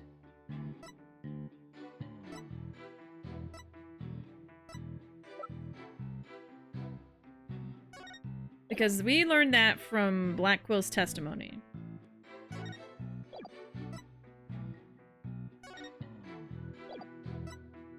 Here we go. Aura's statement. Objection! You say the prints were from a right hand. Is that correct? That's right. Very clear prints. But that just doesn't add up. Huh? What doesn't add up? According to Miss Blackwell, who saw the culprit herself, this person held the lighter in their left hand. Oh? So, here is the dilemma before us. Why are the prints on the lighter from a right hand instead of a left? Yeah. You're right. It doesn't make sense, does it? Your Honor, this lighter can hardly be called incriminating evidence. The witness's claims don't even hold water. Detective Fulbright, I hope you have a good explanation for this. I just can't understand it. They're definitely right-hand prints. But then, why are they inconsistent with Miss Blackwell's statement? I've got it. What have you got, Detective? Another lie. The mirror! The witness must have seen a reflection of the culprit in the mirror! Oh, shut up, there's no mirrors in there. Go on! Miss Blackwell was looking in through the window of boarding lounge 1, wasn't she? Wasn't she? I believe so. If you mean the little window in the back and to the right of the room. That's right! And across the room on the opposite wall... No... is a large mirror! I do remember seeing it. So are you saying... Yes, the culprit Miss Blackwell saw must have been a reflection of that person in the mirror. But still, her hand is usually covered by a glove. I know he said we have to prove it wasn't on, but she's like always wearing it. I see. In that case, right and left would appear reversed, wouldn't they? Now do you see? That's the logic of pure justice. Objection! But your argument is only conjecture. You don't have any proof that what Miss Blackwell saw was a reflection. Silence! Right, Dono. You would sooner nick yourself than him like that. Put some more muscle into it. Huh?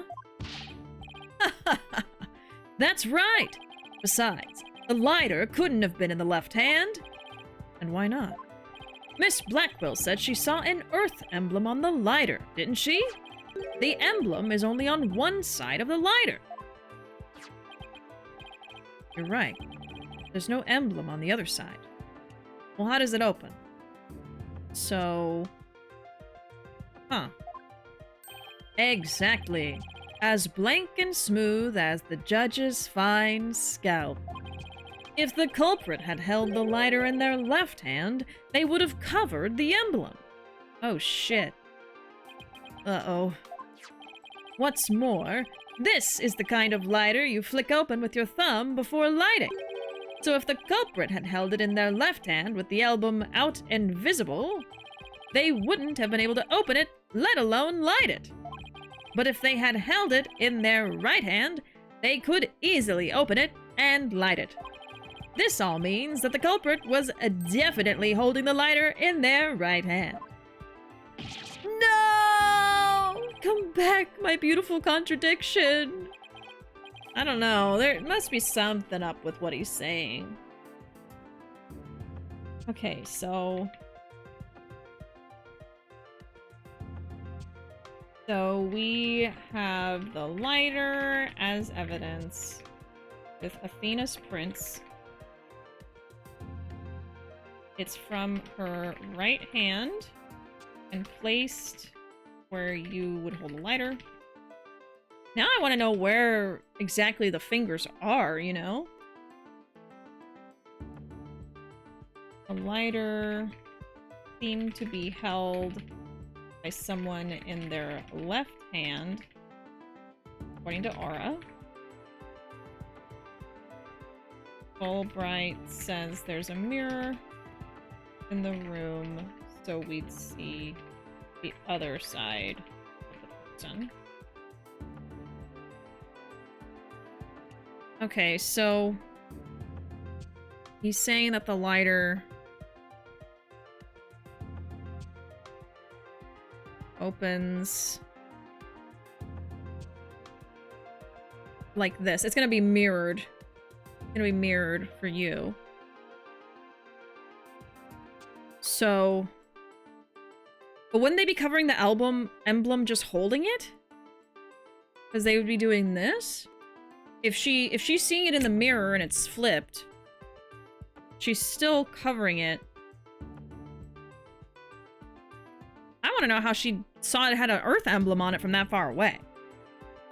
It appears you've planted a flower that bears no fruit.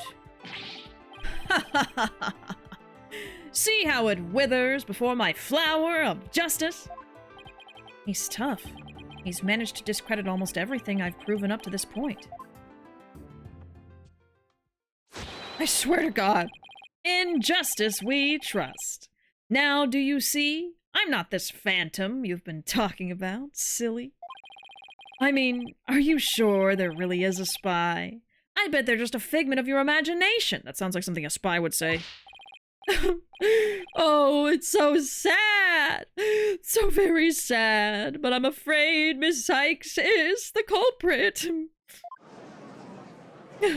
So sad. Now throw her away. Detective Fulbright, I believe you said that the emblem is only on one side of the lighter. Are you sure about that? Of course I'm sure. Why don't you take a look for yourself and see? Do you see an earth emblem on both sides of the lighter? Oh! I knew it. You're lying, detective. Did he, like, take one off? Pardon me? You mean... Yes, my bracelet reacted to his statement about the emblem. He's definitely hiding something big. I think if we use my talent, we might be able to figure it out. Justice Dono, are you to use that cheat of yours again? It's not cheating, Prosecutor Blackwell. Very well. Whether I like it or not, I suppose we should use whatever works right now. Go on, then. Go on, then! Scram! Go on, then. Scram, bad internet. Scram! Watching you. I'm watching you. You better shape up. Okay. I don't know. Yeah, I think Stream's having a tummy ache. I'm waiting to see if it'll be better. Watching and waiting. Let's all just calm down, huh? Let's calm down, ISP. You don't have to do me like this. You really don't. We're in the red, so I'm just waiting. Oh, okay. I'm seeing some green now. All right. Go on, then. We have Prosecutor Blackwell's reluctant blessing, apparently. Okay, Apollo, you're up. Here goes, then.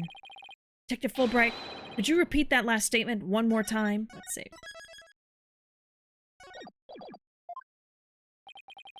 What in the world are you up to? Alright, fine. I'll say it as many times as you like. Listen carefully. The Earth emblem is only on the side that you can see when held in the right hand.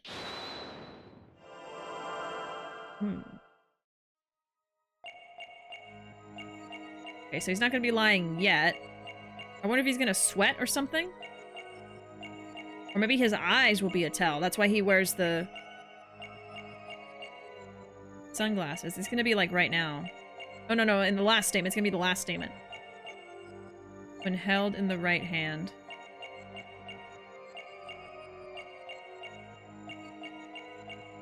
It's not his eyes. Okay.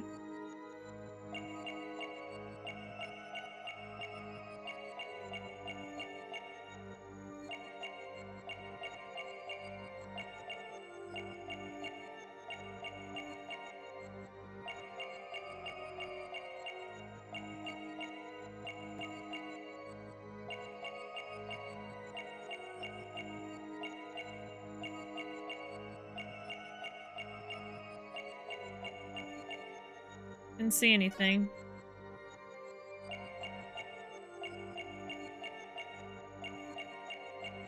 What could his tell be?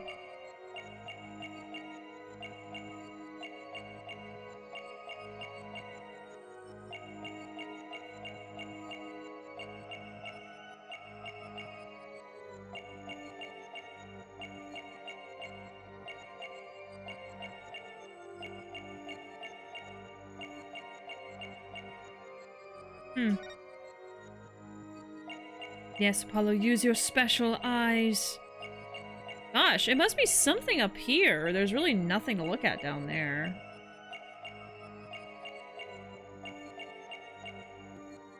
It's big mouth. Right, would he even have tells if he doesn't feel anything?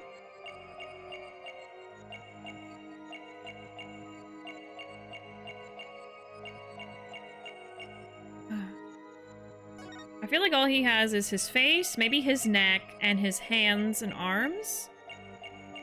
I don't see shit.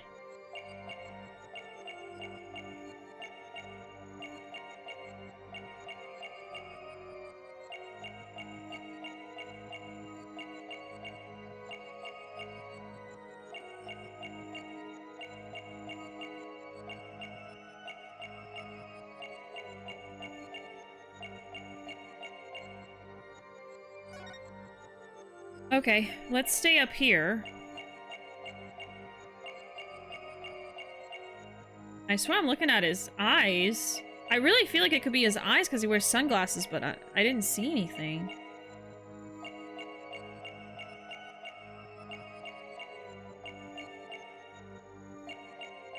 It would be happening right now.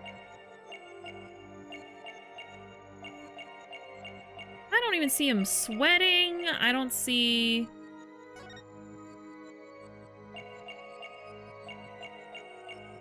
Let's watch his neck.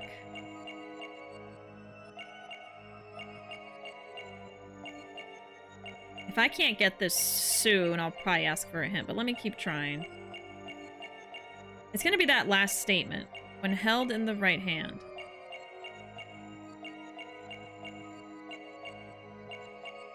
See anything there?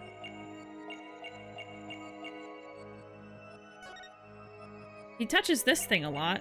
Oh, oh, oh, oh, oh, oh, oh, oh, oh, oh, oh. Gotcha! I thought it was gonna be at the end. It was his hands. I got it, I got it. What the hell? Like Hannibal Lecter, his pulse never went above 100. Detective Fulbright, you might not be aware of it yourself, but whenever you say the phrase, the Earth emblem, your left thumb moves. In fact, it appears as though you're running it along the edge of your holster. Mr. Lawyer, I don't have the foggiest notion of what you're talking about. Be that as it may, I know it has something to do with the lighter. Let me examine it. But why? You're not making any sense! You can't just... Silence! Be still and do as you're told, Fulbright. If you have nothing to hide, you shouldn't mind them having a look-see, should you? What? Not you too, Prosecutor Blackquill! I'm not sure what this is all about, but if Prosecutor Blackquill insists, it must be something important. I will allow the defense to examine the lighter. Mm-hmm. Good. Now maybe we'll learn something new. I hope so. Let's check every inch of this thing. Okay. It's hard to tell if the prints are from a right hand or a left just by looking. I don't think looking at each print with the naked eye will tell us anything new. But this lighter definitely hides a secret. I agree. Let's check it out carefully. So this is the Earth emblem Detective Fulbright was talking about. See anything noteworthy? Huh? Okay, look at this. The emblem's actually some kind of button. Is that how you actually open the lighter? Ah, whoa, whoa, whoa, whoa.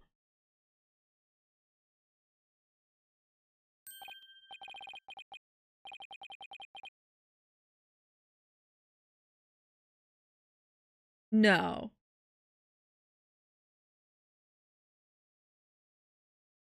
A lighter gun? Wow, it transformed into something. Handle. A trigger. Is this what I think it is? What in the James Bond? He is a spy! There's no question, it seems. What you have there is a gun. A what? The tiniest gun in the world! A gun. So that's it. Your Honor, please recall this morning's trial when Director Cosmos was on the stand. The bullet that hit the oxygen tank was extremely small, maybe a .10 caliber. This little compact gun probably takes bullets of that caliber. Looks like this is the gun that was fired at the scene. I'm flabbergasted, me too! The lighter was a gun? A gun for ants! So when Detective Fulbright would touch his holster... That's right. Whenever he mentioned the Earth emblem, he must have subconsciously thought about the secret behind the lighter. In other words, he knew it was a gun from the very beginning. A lighter that transforms into a gun seems like a spy gadget to me. Baby gun! Oh.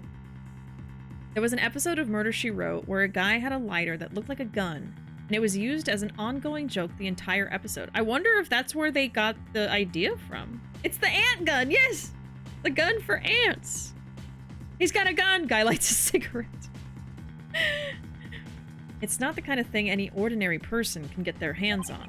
In fact, I would say it's strictly in the domain of elite spies. Detective Fulbright, you will explain yourself.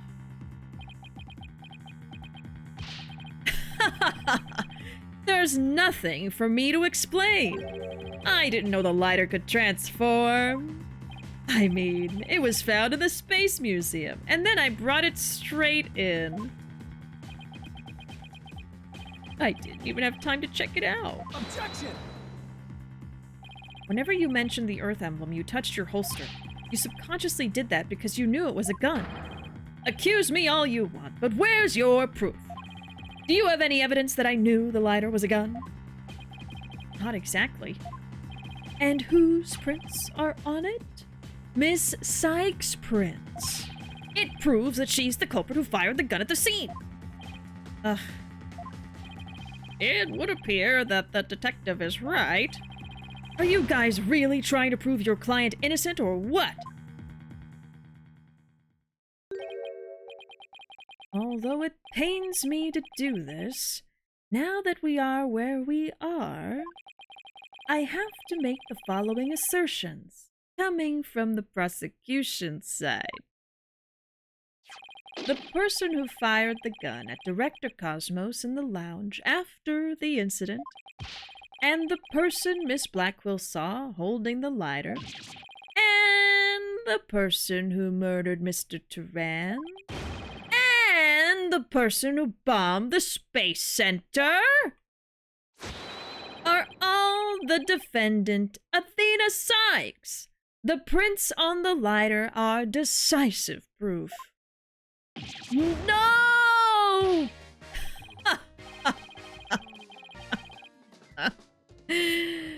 Now do you see? A man on the side of justice couldn't possibly be the culprit. And I think this about sums up Miss Sykes' part in the whole affair. The evidence certainly does seem to point to the defendant's guilt. Do you have anything to say, Prosecutor Blackwell? Evidence is everything in court. Therefore, Fulbright's claims stand firm. What?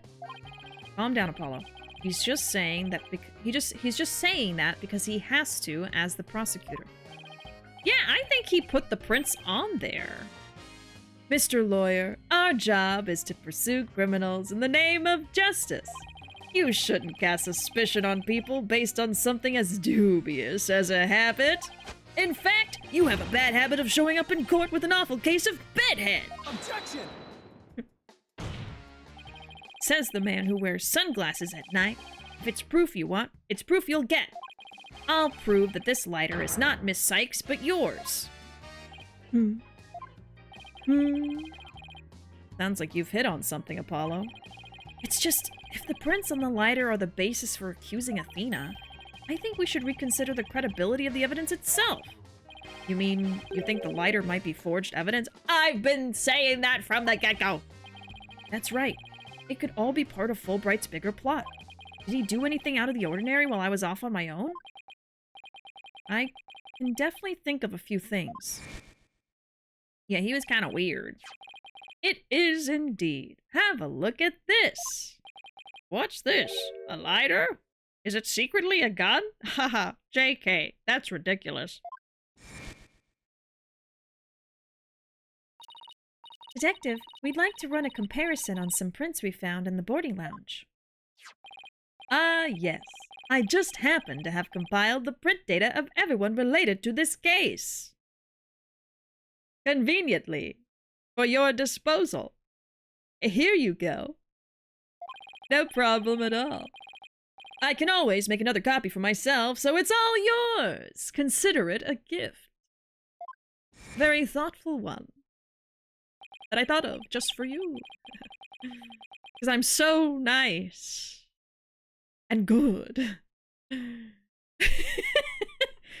If we assume he's been laying a big trap for us all along. Pay no attention to the scotch tape in my pocket. Is that how he got the prints? Just...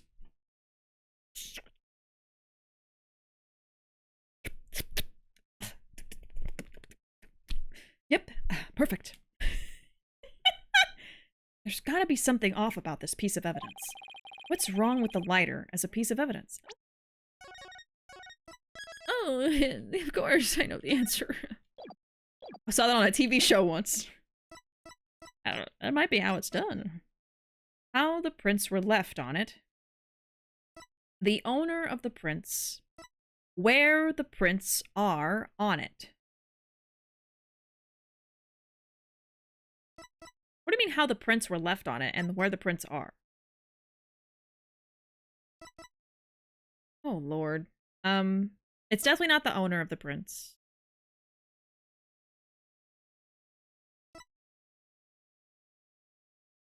How the prints were left on it.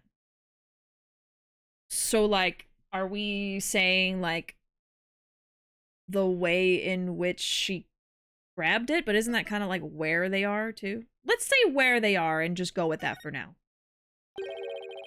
Anything odd about where the prints are? No, I guess if it was fired as a gun, that's about where the prints would be, but I thought they were about where they would be when you're holding a lighter. There's gotta be something off about this piece of evidence, so I'm wrong. Okay, how they were left on it. No, I guess I don't see anything strange about how the prints were left on the lighter. Really? Nothing unusual about the angle of the prints or how they're patchy in places, but there's gotta be... Wow. It's just the owner of the prints? The fact that it's Athena? Okay. Are they really Athena's fingerprints? Oh! We think it's not even true that it's hers? They definitely matched her print data. But what about the data itself? Oh my god. Detective Fulbright, I didn't even think of that! Detective Fulbright, you were the one who provided us with the lighter and print data. I guess I should have known because he's the one giving us the data. I think I was so busy voice acting I didn't think about it. Isn't that correct? Yes. What about it? You say Miss Sykes's prints match the print data, but I have to wonder, was the data you used official? Mr. Wright, are you suggesting the evidence might have been fabricated? I guess there's only one way to find out. Let's re-examine the prints, using the official sanctioned print data of the people involved in this case. What? You dare insult the epitome of justice and integrity? There's no need for such antics. Silence. Your Honor, I lend my voice to the defense's request. You must allow the test to be rerun. Very well, then. Bailiff! Bring me my sandwich. And then fix this DNA. Ah, it appears the official data is here. Thanks to this hawk that is currently embedding its talons into my scalp. Ouch, ouch, ouch, it hurts. You need gloves to hold those things. That's just his bald head. No one double-checked the data. They just fucking left him up to it. They had no reason to suspect him.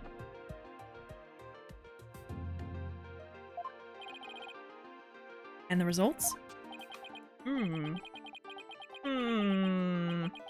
It's... My God!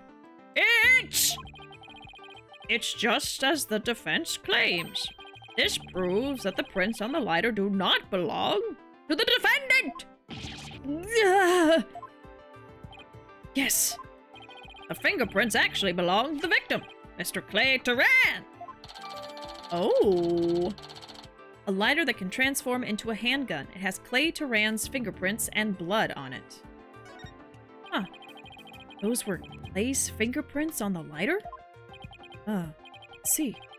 Come to think of it, wasn't it you, Fulbright, who collected the victim's prints? Oh, yeah. I personally removed his glove during the investigation, because I'm such a good detective. We had to get his fingerprints to confirm his identity, after all. No other reason. When you took the deceased fingerprints, you could have easily planted his prints on the lighter with his blood, after which you wiped the blood off of his hand. Yeah, so that's how he did it. By your own admission, you were also the one who compiled the phony print data. And the fact that it's not true, the data, proves that Fulbright is up to something bad. That alone. Because that means he's fabricated evidence. Even if we can't prove, oh, why was Turan holding the lighter? It wasn't Fulbright's data. The fact that the data was wrong and he provided it. We're already there. All to put the blame on Miss Sykes. Yeah!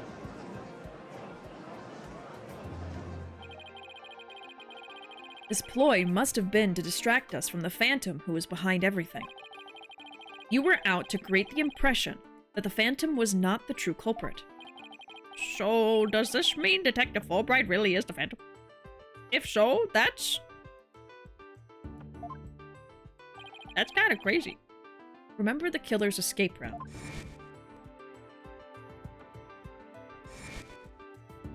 That is so poggers if true.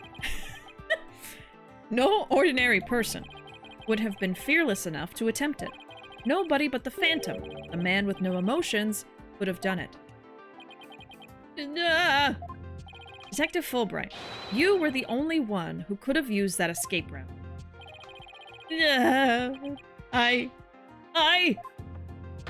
Fulbright, are you really the Phantom? Answer me, or so help me I will slash you to tiny slivers where you stand. All right, I'll talk. I confess. I'm not the Phantom. Silence. It's all over. Now be a man and admit it already. But I'm not a spy. I'm an undercover investigator. I've actually been after the Phantom myself. An under-the-cover investigator? That sounds less than wholesome to me. And that was not an ad-lib. That was real. Thank you, and good night. That was real. Okay? That was not me. Aji's been listening to my streams. A person who hides his identity and secretly investigates in order to uncover information. And that's what you really are, Fulbright. That's right. I was working to track down the Phantom, but sadly... Wait, there's no light in his eyes. Does he usually look like that? I can't believe Bishi said that. I didn't say it. There's no light in this man's eyes. Hold on. His eyes are dead. Oh, God. But sadly... His eyes definitely change. They usually have light. No, there's no way. There's usually a little highlight there. No. No, no, no. Even though I was supposed to catch the spy ended up catching me. He took my family hostage and forced me to cooperate with him.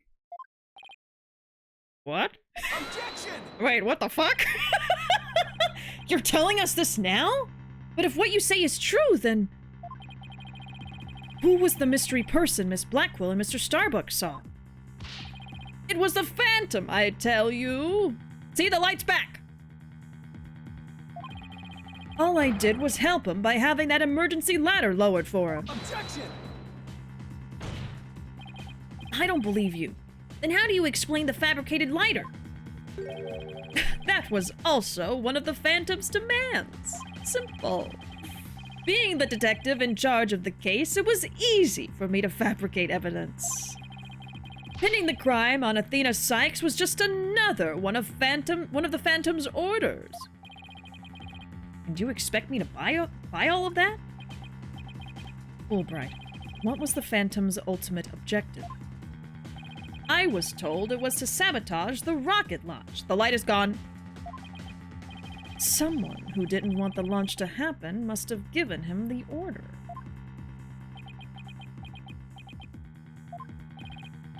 Actually, I have to apologize to you too. The Phantom told me to get close to you. He ordered me to get back that psych profile you have on him. Oh. So, he sent a buzzard of his own to tail me this past year, did he? I haven't been a champion of justice. I've just been a pawn of evil. A pawn of the Phantom who stole the moon rock and killed Dr. Sykes 7 years ago. Is that public information? It's not! He's not supposed to know that, right? He's not supposed to know that. Enough, Fulbright. Just tell us the Phantom's true identity. I don't know. He was very careful to hide it. The light is gone is what I say 20 minutes into a bad story. Bro, what the fuck? Thank you for the clip. He has top secret information for all kinds of corporations and countries. So there's a number of organizations that want him dead. If people believed I was the Phantom, I could be killed on the spot. Why, I bet even now. There are assassins lurking nearby. This case is about the Phantom after all. With the ceiling blown off, I suppose you are vulnerable to a sniper shot in this courtroom. Just 2 seconds ago, Fulbright was treating Athena like a criminal. Does he really think he's going to lie his way out of it now? On the surface, everything does seem to make sense. This could be bad, Mr. Wright, if we can't find a flaw in his logic. He's right. After we've come all this way, we can't let Fulbright wriggle free now. There. I finally told the truth. And nothing but. Now I hope you see how foolish it was to think I was the Phantom. Oh, that's a scary face. You're an intelligent man, Prosecutor Blackquill. You believe me, right? I believe you. I don't think you're the Phantom. What? How can you say that, Prosecutor Blackquill? It's obvious he's the Phantom. Silence. Evidence is everything, right, Dono? And you must admit there's no clear evidence that Fulbright is the Phantom. Yes. As I recall, the only solid proof we've seen up to this point is the fact that Detective Fulbright fabricated evidence. That is what I said. But...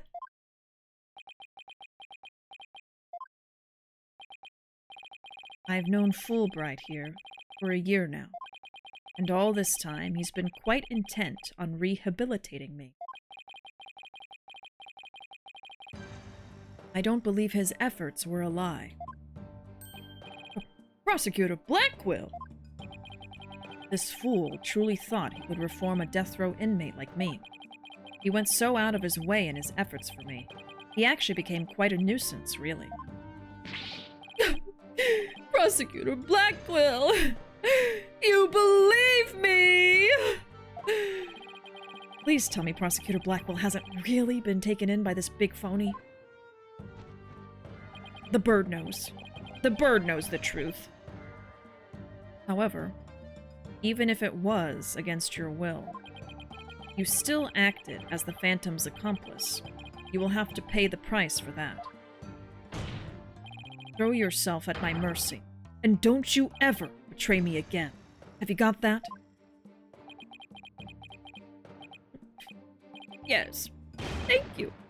Oh, thank you! Such a bond of trust is a rare and beautiful thing!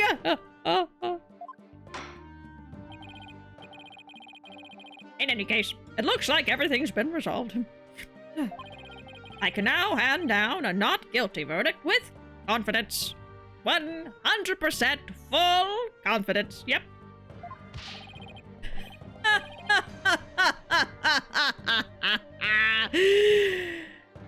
Very good. I'm very glad to hear it. It's all over. Everything's been cleared up, and Miss Sykes will go free as well. All tied up with a bow, wouldn't you say? Mr. Wright, we can't let the trial end here. If we do, the Phantom, the man who killed Clay, will get away. I know, but... what do I do? I don't have any proof that Detective Fulbright is the Phantom. Is this it? Is he going to get away just like that? What about the moon rock thing? Now, if you'll excuse me, my next investigation awaits. And with that, I'm off! Really? Oh. Edgewood? Athena! The defense? No, wait. Not the defense. The defendant feels it's not time for a verdict yet and would like to see this trial continue. What? I was just about to declare you innocent of all charges. Are you crazy? You feeling okay? You have a fever or something? It just doesn't feel right to be standing here. Hey, Apollo, think you could scooch over?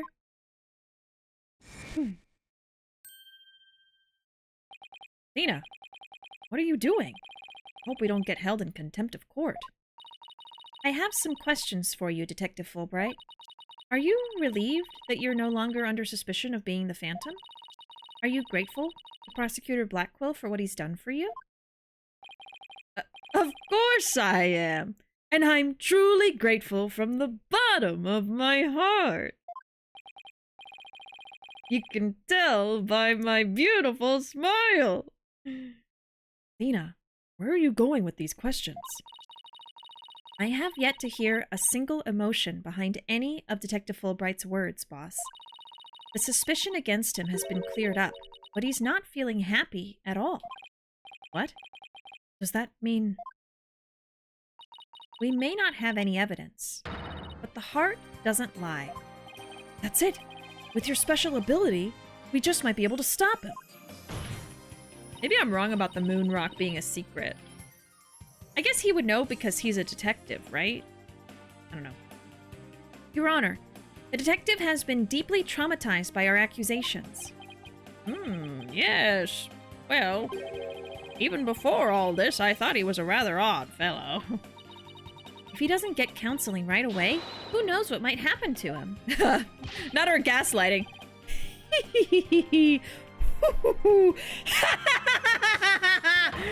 Prosecutor Blackquill, can you believe the nonsense the defense is spouting?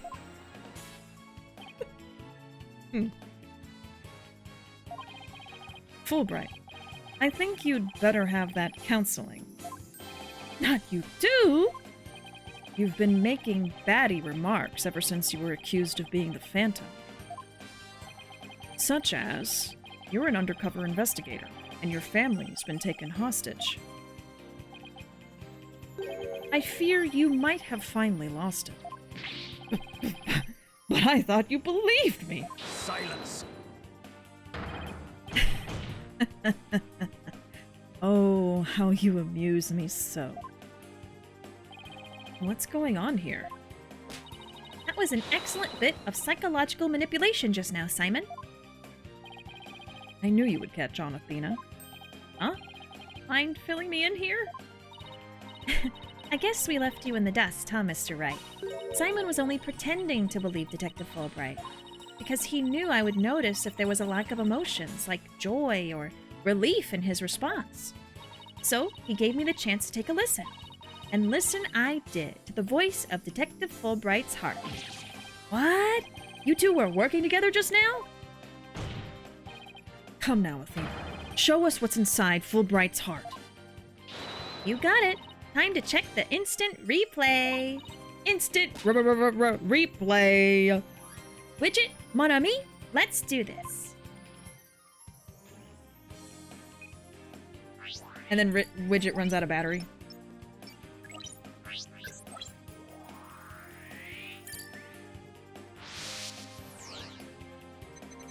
Oh! Silence! Thank you for believing in me, Prosecutor Blackquill. I am an undercover investigator, but the Phantom was coercing me. He stole the moon rock and killed Dr. Sykes 7 years ago. I'm a bad, bad person for cooperating with such a man. But he took my family hostage. What else could I do? Dead. Dead inside. Even with all his over-the-top expressions and gestures, he's registering no emotion at all? It's just like I thought, and right in line with the Phantom Psych profile. Cool. What was that? What was that? What was that? What was that? What was that? What is he doing? What is he doing? What is he doing? Oh no, oh no, oh no, oh no. We're all gonna die. He's gonna blow up the courtroom again! I just know it! Detective Fulbright, this lack of emotion proves you're the Phantom. Oh shit! Oh shit! Hey, what's going on? Wait, hold it! What do you think you're doing, detective?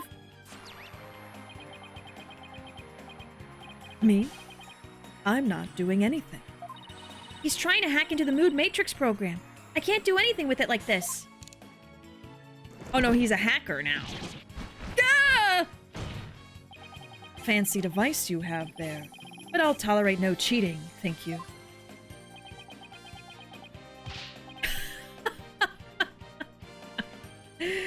Sorry about that. As an undercover agent, I tend to use my secret arsenal without even thinking. More like as a spy. Thanks, Prosecutor Blackquill. There. Now that you can't hack me anymore, I dare you to try to hide your lack of emotions from us. Lack of emotion? What are you talking about? Of course I have feelings! As a matter of fact, you've wounded me very deeply with that accusation. What's going on? All of a sudden I'm getting an overwhelmingly happy reading. Huh? But he's literally crying us a river over there. Oops. My mistake. How about this? Yikes! Now he's angry all of a sudden? What's he trying to pull? Like as not, it would appear our friend is not completely without emotion. It's just as it says in Dr. Sykes' profile of the Phantom. The subject has a unique psychological makeup with almost no emotional fluctuation. Oh, I get it. So he has some emotions, right? Precisely. Which leads me to wonder why you can't sense any emotions from him at all. I believe it's most likely because he is controlling his emotions. Very good, Prosecutor Blackwell. You are correct. It's the result of my daily training. A very important skill for us undercover investigators, you know? More like for us spies, seriously. But I wonder why he suddenly showed several strong emotions. He's just trying to prove us wrong. Wait a minute. I think I know. I sense there's a feeling you're trying to hide with your exaggerated emotions, Detective. A feeling I'm trying to hide? That's a good one. You're the ones who've been saying I'm the Phantom because I don't have any emotions, silly! I was just trying to show you the range of deep emotions I truly possess! Then you have no objections to me analyzing you, right? No. Analyze away. But I will state it again. I am not the Phantom. And be forewarned that your analysis will have no effect. Because you're about to see what an undercover agent can really do.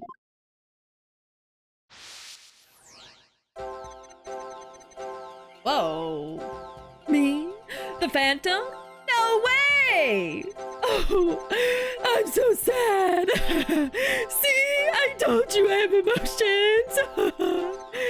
How dare you accuse me of being someone who would kill over a moon rock? I do regret cooperating with the Phantom, of course. But I'm so glad this whole misunderstanding's cleared up now, see? He's really putting me through the ringer today. What the? How are we supposed to pick out what's unnatural from this mess? I don't know what we can do with this, either. This must be his defenses against your ability. So you think this is what he meant by what he's really capable of? I'd hate to know what's going on inside that guy's head. Well, we know he's hiding something, and that he feels threatened by Athena. Being only human, his true feelings, an emotion he can't completely conceal, must be hidden somewhere in his testimony. Oh dear God. So I have to find the emotion that's not random.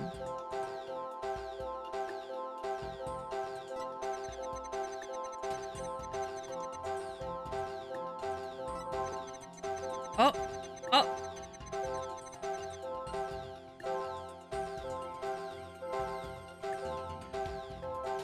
I think it's the sadness.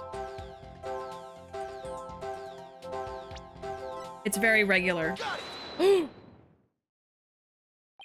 I found it. I found the one emotion you're truly feeling. What? Hidden in the middle of that chaotic storm, I saw one emotion that never disappeared.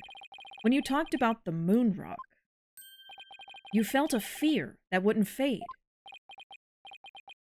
Fear. Huh? Fear that a man with hardly any emotions feels, huh? And it was a response to that moon rock.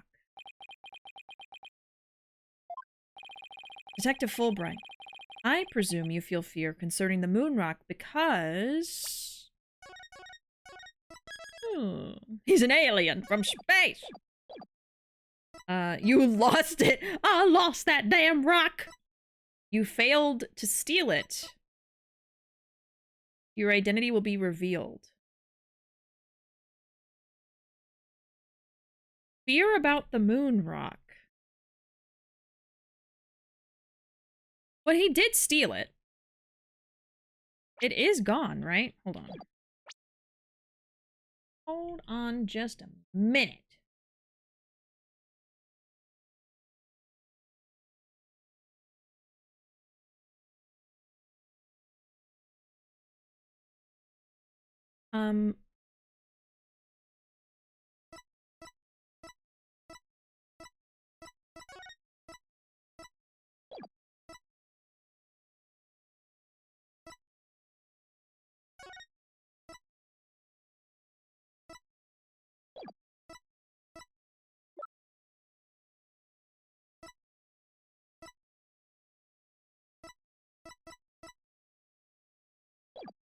Let me see if I have any notes about the moon rock. Yeah.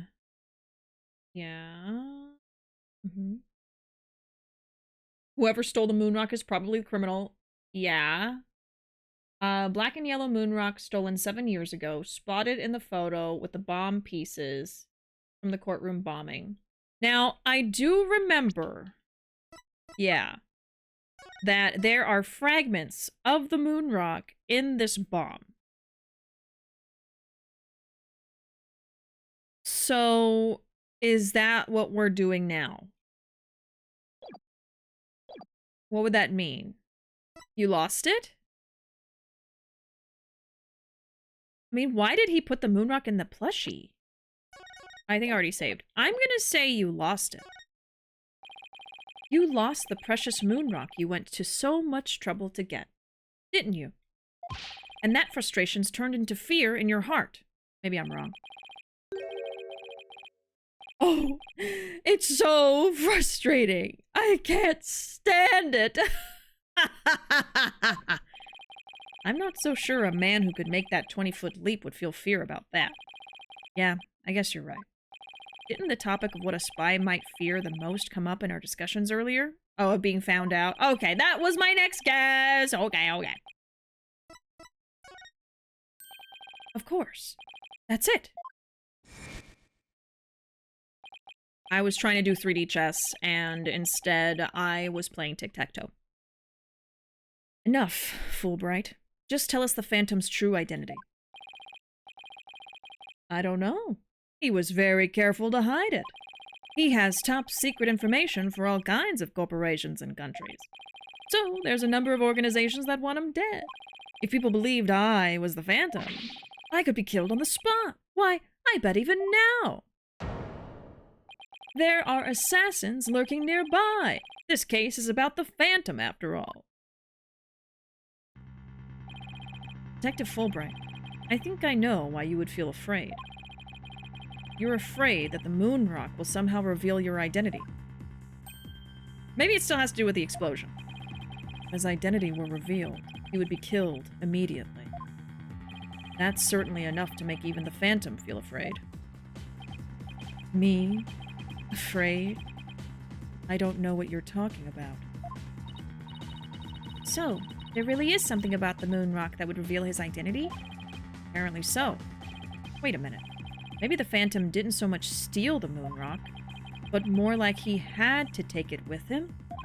Because there was something on it that would reveal his true identity. Oh. Like fingerprints? Uh-oh! Uh-oh! Uh-oh! Oh! Where do you think you're going? What? Me? I'm not going anywhere. Is it just me, or was he going to use that weird watch thing to try to get away? He just tried in front of all of us and then came back? How many more of those toys does he have? What the fuck? He just like, zhoop! Zhoop! Well, that didn't work. Shit. Oh shit, what did he say? Oh my god. How many more of those toys does he have, and where can I get some myself? Detective Fulbright, you will answer honestly to this court right now. Why do you feel fear in connection with the moon rock? In justice we trust, not emotions, Mr. Lawyer. Evidence is everything. I'm the Phantom because I'm afraid. Don't make me laugh. Ah! You just killed Phoenix. What was that just now? But all human beings have hearts and experience emotions. Sometimes analyzing a case from the psychological perspective is the best way to find the truth. Ah! What is he doing? It's all just a waste of time. All your efforts at analysis serve no purpose. And now, in this dark age of the law, nobody would believe your claim that it's effective. In an era when evidence is fabricated, do you truly expect feelings to be accepted as proof? And where, exactly, is your proof that I fear the moon rock anyway? Well, I admit I don't have any conventional proof, but I still say that examining a person's heart has its merits. Oh, really? Then why don't you listen carefully with those special ears of yours?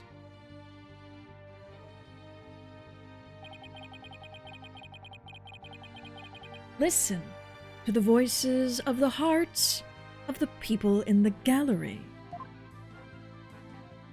There's no ceiling. It's just air above them. See?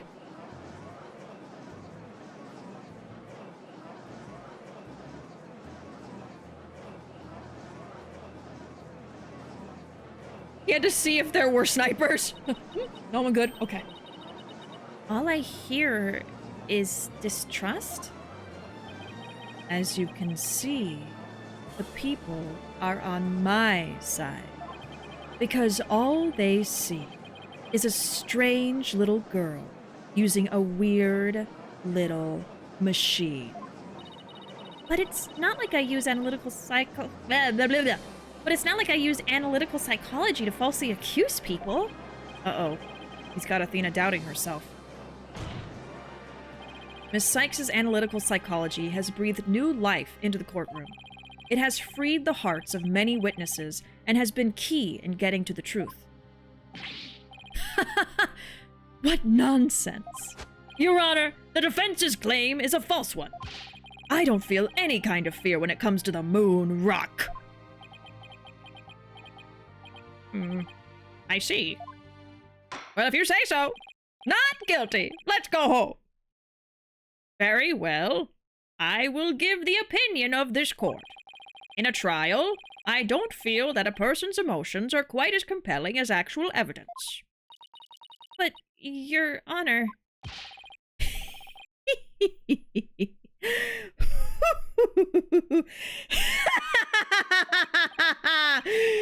There, you see? Nobody believes you and your trumped-up charges! However, I do believe Miss Sykes' analyses can contribute to making the truth clear. I have seen her do this firsthand several times already. Surely you jest. So, does this mean you will accept my findings in this trial, Your Honor? Yes, I believe your claim, Miss Sykes. I think there is merit in examining why the witness feels fear in regard to the moon rock. That is the court's opinion on this matter. That's the smartest thing he's ever said. Then that's a win for me. No, a win for analytical psychology. Now, Mr. Phantom, you will tell this court the reason for your fear. Analytical psychology? My fears? Fine. I'll show you precisely why those abstract things can't be considered evidence.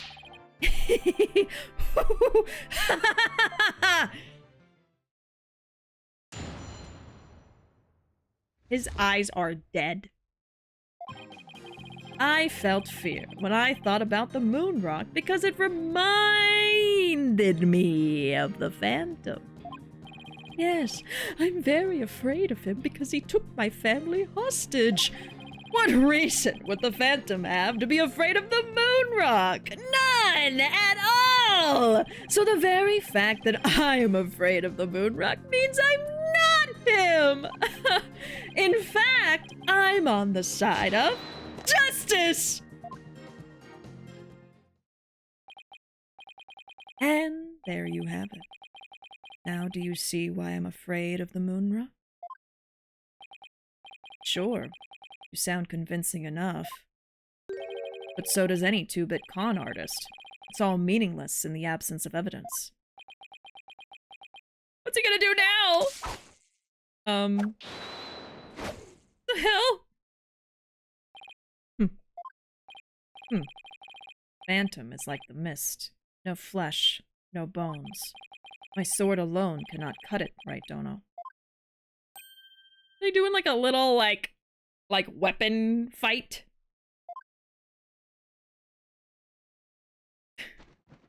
Silly. With your deductive reasoning and the body of evidence before us, let us send this miserable phantom fellow to the other world together. You and I, Prosecutor Blackquill. We have a duty to bring the Phantom down and restore the people's faith in the courts. Indeed, by covering for Athena, I allowed the Phantom to escape. And as a prosecutor, I gave birth to the people's mistrust with my murder conviction. I bear part of the responsibility as well, for being suspected of forging evidence and losing my attorney's badge as a result. But that wasn't your fault! The two of us and the Phantom were there at the beginning of the dark age of the law. Then, it is also our burden to cut away the foul specter we created, is it not? Until all that remains is the righteousness of the court and the faith of the people.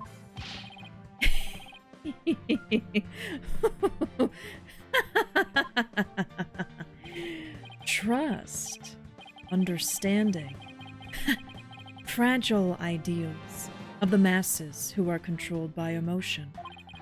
Humans can't truly trust each other, which is exactly why the illusion of trust is so enticing. Objection! Once two people overcome their misgivings, that's where real trust is to be found. You're free to believe what you want, but trust like that is stronger than you and your lies, always. He's so scary now. I felt fear when I thought about the moon rock because it reminded me of the Phantom.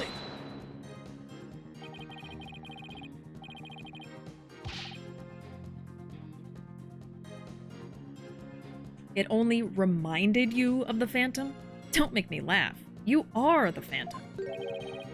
Evidence is everything in a court of law. Or did you forget? I was forced to testify over a silly thing like feelings. But those tactics won't work from here on out. You need real evidence. Ugh, I hate to admit it, but he's right. Yes, I'm very afraid of him because he took my family hostage. Your family? Like who in your family, specifically? Oh, I don't know, like, maybe my lover, for example. For example? Maybe? We need a more concrete answer than that.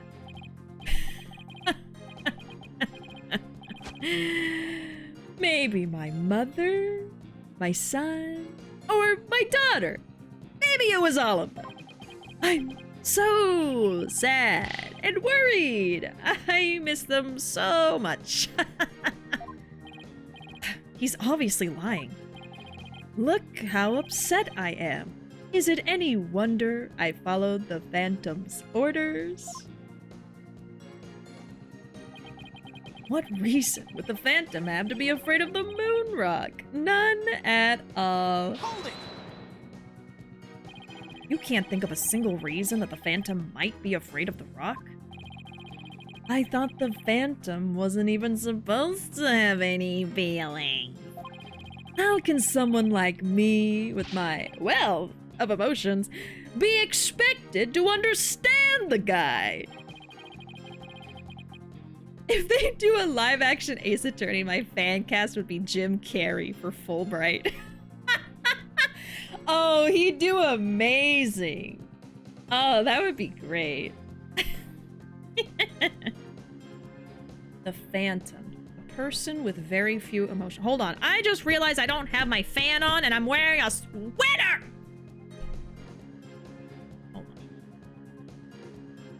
Hold on. You're about to see my fashion faux pas, okay? Don't judge me. Don't worry about it. Okay? Don't worry about it.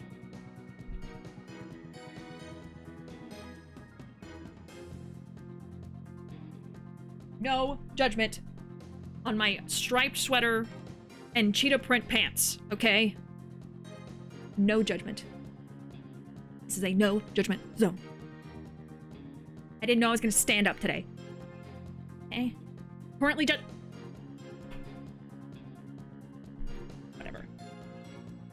Whatever! I judge nothing. Thank you.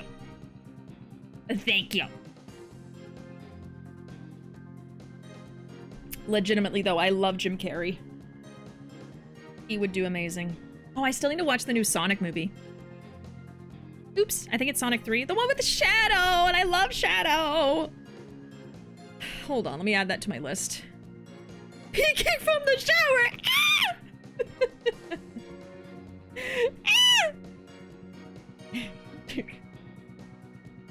Ah! Yeah, I have a whole list of movies I'm writing down. Okay, Sonic 3. And The Substance 2. I still haven't seen that either. Okay, sorry. Anyway. Back to the video game. Oh. Very Obitarian coded. Leave me alone. Welcome in, Astro Dude. Oh, there is a live action movie. Is it about Apollo? I think we watched the live action. Oh, was it a screenplay? Was it a play or was it a movie? We watched it in the Discord together.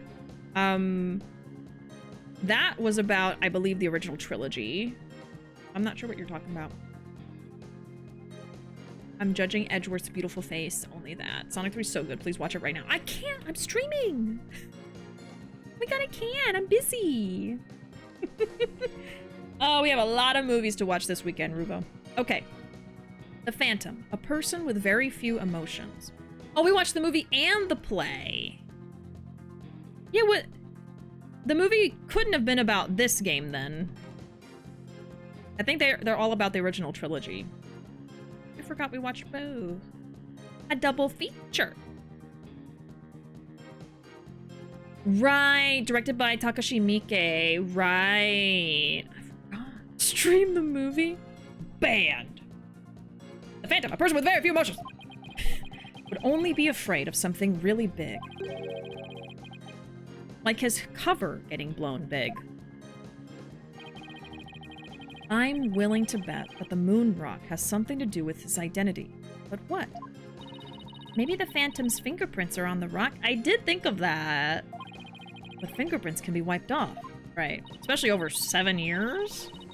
Then maybe he wanted the rock so bad he literally drooled on it and left his DNA? We're dealing with a spy here, Athena, not a slob. True. But maybe the DNA part isn't too far off. Huh? Something unexpected happened to him during the incident 7 years ago. That's true! He got stabbed by a little girl! A little girl! So maybe he bled on the moon rock. The movie only covers the first game, with a tiny bit of case 2 through 4 during the credits, okay.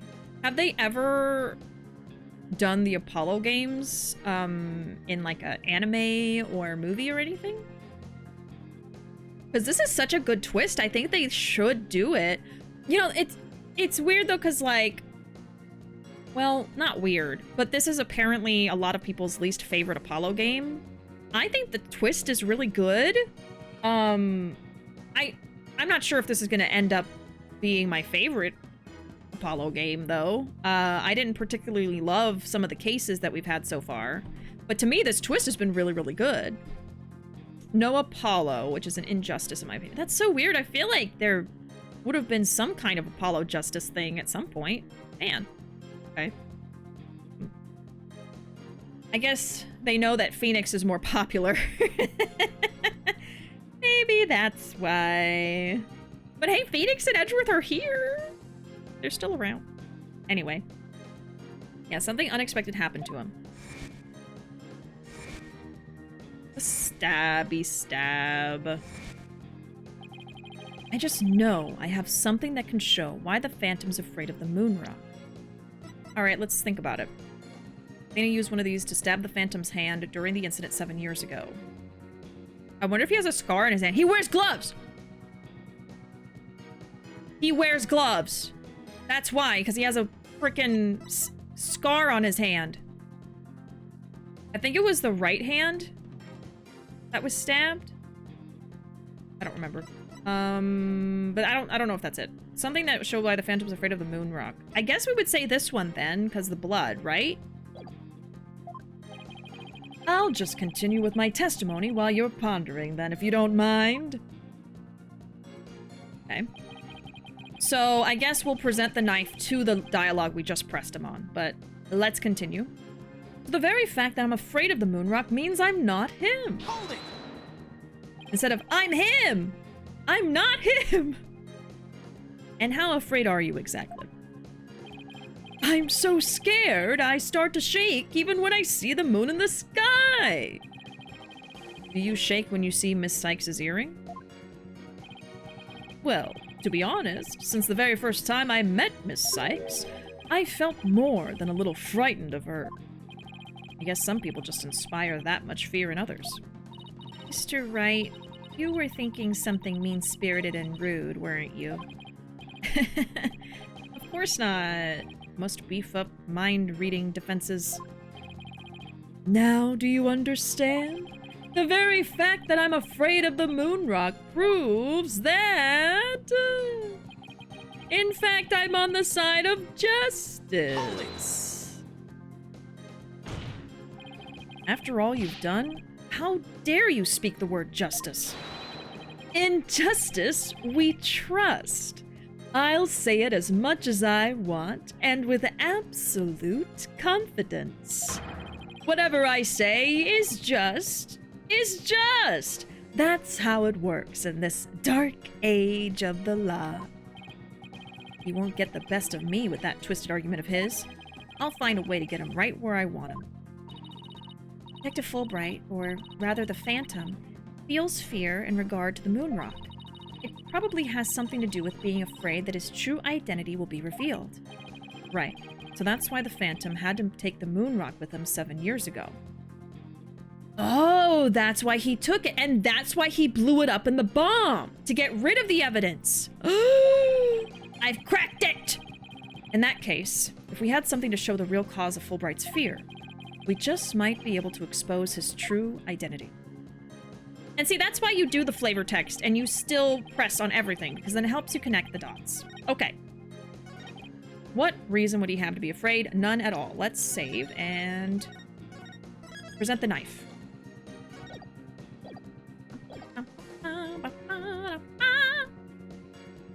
Actually, let me get it ready. Okay. Welcome back from your lurk, PC Man. I would say the game is worth it just for the twist alone. Yeah. I don't know.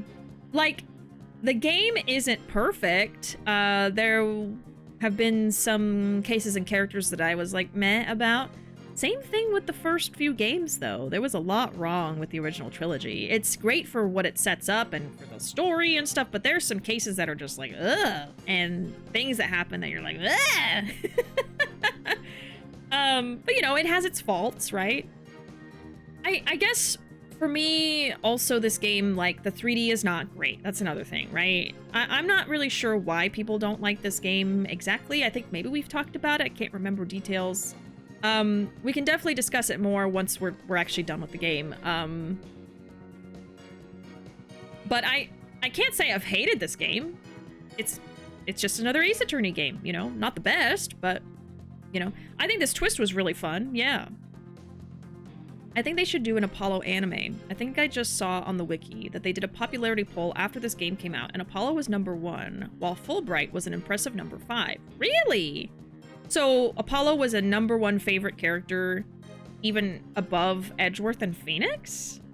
That's kind of crazy to me. I've been playing through the Apollo games. I like Apollo, but Phoenix and Edgeworth will always be there for me. And yeah, Fulbright, I think, is a very interesting character. I understand that, then. Yeah, that's really high up. Because he's competing with so many other... Godot, Apollo, Edgeworth, Phoenix, Godot, Clavier. Yeah. I think 4 through 6 are the least favorite games in the fandom for the franchise. I can see why we haven't gotten much extra content. Apparently people really didn't like some of the newer games, but it's very divisive. Yeah. I don't know, like, I do get it, because I love Phoenix and Edgeworth a lot. I love the original characters a lot, and so when they were all kind of taken away in this one, I was a little, like, sad, like, oh, okay, what's going on with them? You know, so every time Phoenix pops up, and now Edgeworth has finally popped up, I get really excited. I do still like Apollo, but yeah, I think I probably would say I prefer the original trilogy. I really like Chronicles, actually. Chronicles is really good, too. I would say I like that as much as I like the original trilogy. But I don't hate Apollo. I would be open to watching stuff if they made stuff about Apollo, you know? I got an unsolicited recruiter email today to my old email that I don't use from... Oh, Meta. Like a recruiter email from Meta? Ugh. Ew. In the most professionally courteous way, fuck off. Right.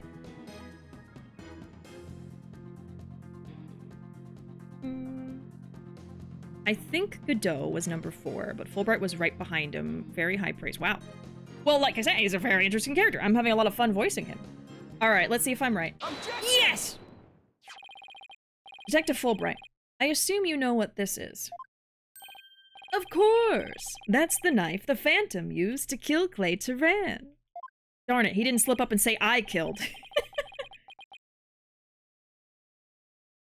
That's right. And the exact same type of knife Miss Sykes used 7 years ago when she stabbed the Phantom's hand. Yes, that was discussed earlier, as I recall. He dodged at first, so I only got his clothes. But I tried again. And this time you got him, didn't you? I did. I remember it clearly now. The knife went into the back of his hand. Miss Sykes then stated that she remembers the culprit bleeding. It's my theory that the culprit's blood got on the moon rock, and he was afraid that if the blood was analyzed, his true identity would be revealed. That explains why the Phantom had to remove the moon rock from the crime scene. You mean if we ran the analysis now, we would know who the Phantom is?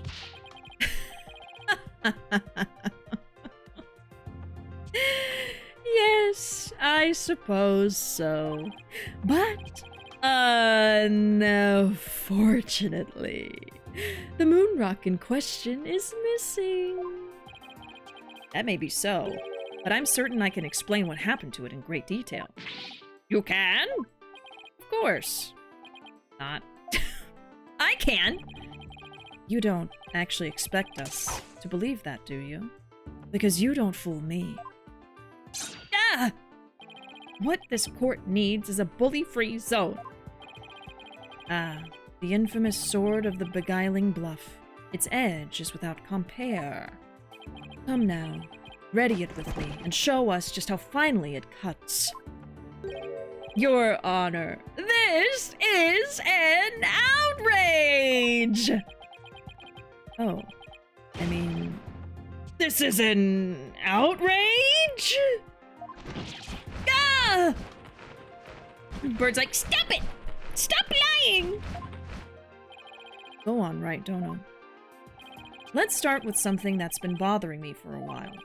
Now, the culprit supposedly removed the moon rock from the lab. The right hand. Okay, she stabbed the right hand. But in this video of him, it's nowhere to be seen. Yeah. Oh, you're right. But here's some... Yeah, he is right. Mr. Right. Defense lawyer. Defense attorney. Hmm? But here's something to consider. What if the Phantom hid the moon rock somewhere at the scene of the crime? Good thinking, boss. Security was super tight at the Space Center back then. So maybe it was in one of the little cases? All that, in spite of the Space Center having very strict security in those days. All personal effects were examined thoroughly, coming or going. You couldn't even smuggle a withered old leaf through those checkpoints. Does this mean that the moon rock is still somewhere in the Space Center? In the name of justice, I proclaim that's impossible! And why is that? The Space Center was searched from top to bottom, and especially the lab. But the moon rock was never found. How could I forget about that? Sad but true fact. We still haven't a grasp on how it was done, but the Phantom made the moon rock vanish into the ether. There's no way it just disappeared. Logic and evidence tells us otherwise. The Phantom didn't have the moon rock on him when he left the lab. Yet, a thorough police search didn't turn up anything, and it never turned up in the 7 years after that either. The Phantom made the rock disappear without physically removing it himself. But how? There must have been a way. Think, Phoenix, think. Cases? How did the moon rock vanish from the robotics lab? I think it was put in the cases, like the littler ones.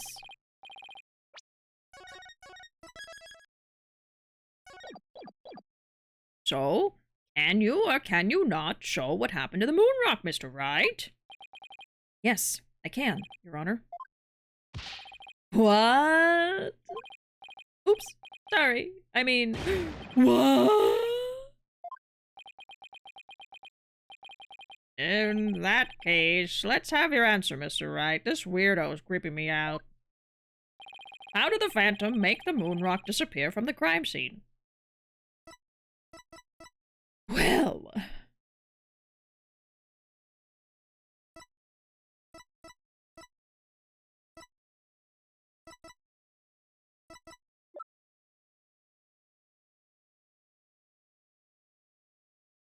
I guess, hold on. It was either the case or they put it back in the Hope capsule? I'm gonna say the capsule. Take that! That's the Hope capsule, right? The one that went up with the Hat 1 rocket? He couldn't carry the rock out, but he couldn't leave it in the center to be found either. So, there was only one safe place to stash it. The Hope capsule that was there in the lab that day. Yes. And the team must have loaded it onto the Hope space probe eventually. Wow, so it just went back up into space? But if that's what happened, then the moon rock would have been launched up into space along with the rocket. Huh. It's genius. Preposterous! It would mean that for these past 7 years, the moon rock was... Exactly. The Phantom got rid of the moon rock in the most cosmic way he knew how. Damn. It was out there in the depths of space, aboard the Hope space probe. What? Dang. That is really smart. Order! Order in the court! I understand now. The Phantom's original scheme was to sabotage the Hat One anyway. The villain. He used his primary objective to conveniently kill two birds with one stone. That's right. He planned for the moon rock to be turned into cosmic dust out in space, thereby destroying the one piece of evidence that could reveal his true identity. But Mr. Starbuck and the others foiled the Phantom's plot. The Hope space probe sailed off safely on its mission and returned 7 years later, which is why he tried to blow it up again, with the capsule in tow. Gah! If we analyze the blood on the moon rock, it should make one thing crystal clear. That you were the Phantom all along, Detective Fulbright. So he killed Clay just so he could get the moon rock back? Not the birds! Oh, I know. I hate that phrase. The way Bishi's voicing Fulbright is selling me on him being played by Jim Carrey. Ah, thanks. I believe so. His original assignment may have been just to sabotage the Hat too, but at the same time, he also had to retrieve the evidence of his crimes 7 years ago. That's why he went to the boarding lounge and attacked Clay as he made his escape out of the rocket with the capsule. But in the end, it was all he could do just to escape himself, so he didn't get the capsule. Clay must have done everything he could to stop Fulbright. He probably hung onto that capsule for all he was worth until his very last breath.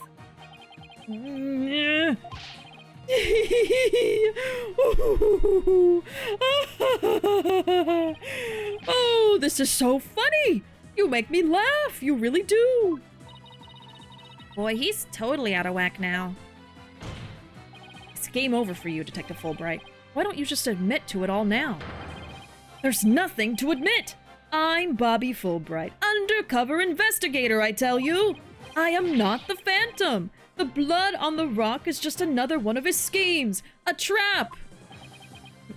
Now I'm not sure what to think. I suppose if the Phantom is a spy worth his salt, a trap is not out of the question. Objection! But in that case, you could say anything is a trap. That's what makes a trap a trap! I've been framed into taking the blame for the Phantom. Your Honor, I believe further investigation is in order. Silence! Further investigation? More like plotting your escape. But no more. I will bring you to justice myself if I must. Here and now. I guess it's time to show you just what I'm really capable of. Die, Simon Blackquill. Hey! You guys aren't really... Oh, that... Oh! Edgeworth. Daddy's home. Home for me. And all of you, all of us, everybody. Looks like I made it just in time. Dad has to step in. Edgeworth. Edgeworth, darling, you're back! I have good news for you, Mr. Wright. I've uncovered some very crucial facts. Did you find something out about the Phantom's true identity? You might say that. I started by looking into the first people on the scene 7 years ago.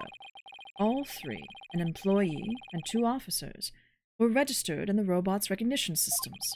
But none of them looked the least bit like Detective Fulbright. Maybe he changed his face. That's not good. But there's more. I've yet to share my most important finding. Mr. Wright, Prosecutor Blackquill, you'd best brace yourselves. Uh-oh. The man you see there before you, Bobby Fulbright, is already long dead. Oh no! So he took over a dead person's identity. Ooh. Huh? What's that supposed to mean? An unidentified body that was found a year ago has now been proven to possess Bobby Fulbright's fingerprints. I bet he killed the guy so he could steal his life. And a year ago is when he popped up. Oh, shit. Then, does this mean... Yes, that man there is an imposter, pretending to be Bobby Fulbright. Talk about doppelgangers. An imposter? Then this man, who in the world is he? Where in the world is Carmen Sandiego? Right there in disguise. There is an imposter among us. Or maybe we should do...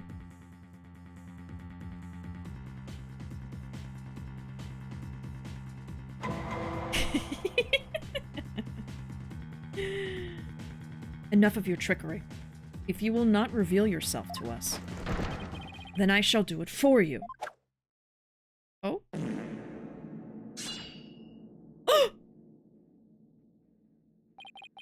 What the? No! Guys! Guys! Guys, please.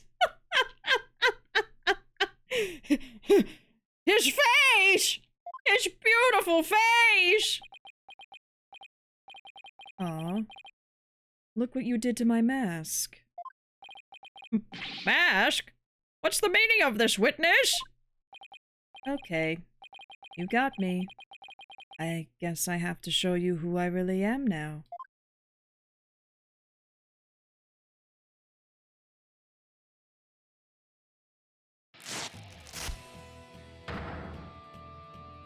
What?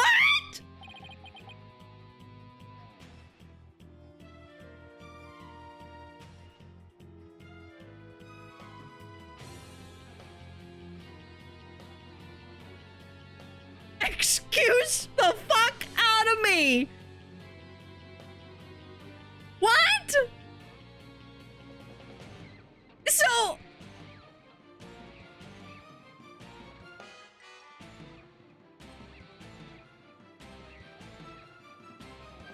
Huh? Wait, but that's...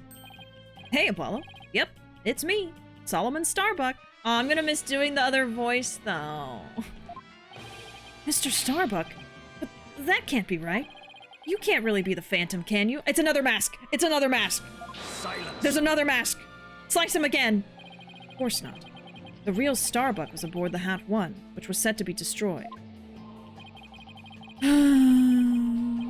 Yeah, this is just another mask. I knew it! I mean, didn't I tell you? I'm an undercover investigator. I can change identities at will. I can be anyone I want. Objection! Not so fast. I have the Phantom psych profile right here. If we compile a psych profile on you and compare the results, it will prove that you're the Phantom. Question mark for the identity? Oh my god. It's time for me to show you the real meaning of the phrase, "the end justifies the means." No, no, not the statue guy. That voice, those words. Ah! No! I cannot accept such evidence here, Miss Sykes. Professor Means! It's Mask? I'll take what I want by any means necessary. Now, give me that evidence. Oh no! Huh? No! He's gonna destroy it. Time to take out the trash. Permanently. How could you? Now, do you see how powerful the end justifies the means can be? Silence. How pathetic. You can't even speak without wearing another man's face. Ah, but that's the life of an undercover agent for you. My real face has no meaning or value to me at all. Or perhaps it is really the case that you don't even know who you are anymore. What must you see when you look in a mirror, Mr. Phantom? Not an awful lot, I'd wager. Well, aren't you just the master of psychology, Blackwell? That's right. I don't know who I am. I am always living as someone else for my assignments. I don't remember what my face looks like. Or even what my personality was like. My face, memories, personality, beliefs, emotions, and soul! I left them all behind. I have no self. I am no one. I am nothing but an endless abyss. What's with this guy? Is he even still human? And now we resume with your lesson, Professor Wright. Oh, huh? I believe you made this argument earlier. If you were to analyze the blood on the moon rock, you could prove that I'm the Phantom. I believe there was blood on the moon rock in that capsule. Now that we know you aren't even Bobby Fulbright, your claims of a phantom trap won't work anymore. Then why don't you bring this moon rock in? Where is it anyway? This decisive evidence from the Hope capsule? I believe it was called. I think I will do just that. Get ready, because the Hope capsule is about to seal your...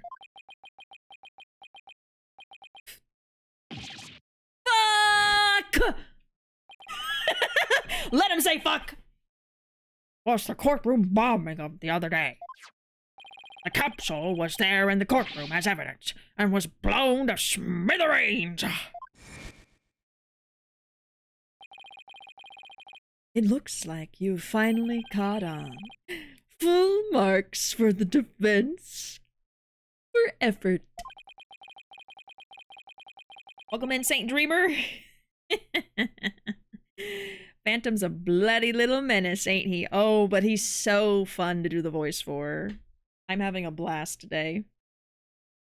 What a shame. Your hope was lost in that courtroom explosion. Ah! So that's the real reason this courtroom was blown up. It was all for the Phantom to destroy that one piece of evidence. I can't believe it. Have we really reached a dead end after coming all this way? No, because I remember important things. Has the only evidence we have on this guy really been destroyed? No! How dare you continue to call me the Phantom? As I've said all along, I'm just a nameless undercover agent. Objection! And the defense will continue to assert that you are the Phantom. Furthermore, we have proof. Or at least a prayer. You gotta hold on to what we've got. We'll make it a difference and make it or not. We've got each other, and that's a lot for us. We'll give it a shot. Oh, we're halfway there. Oh, living on a prayer. Take my hand, we'll make it, I swear. Oh, living on a prayer. Living on a prayer. Anyway.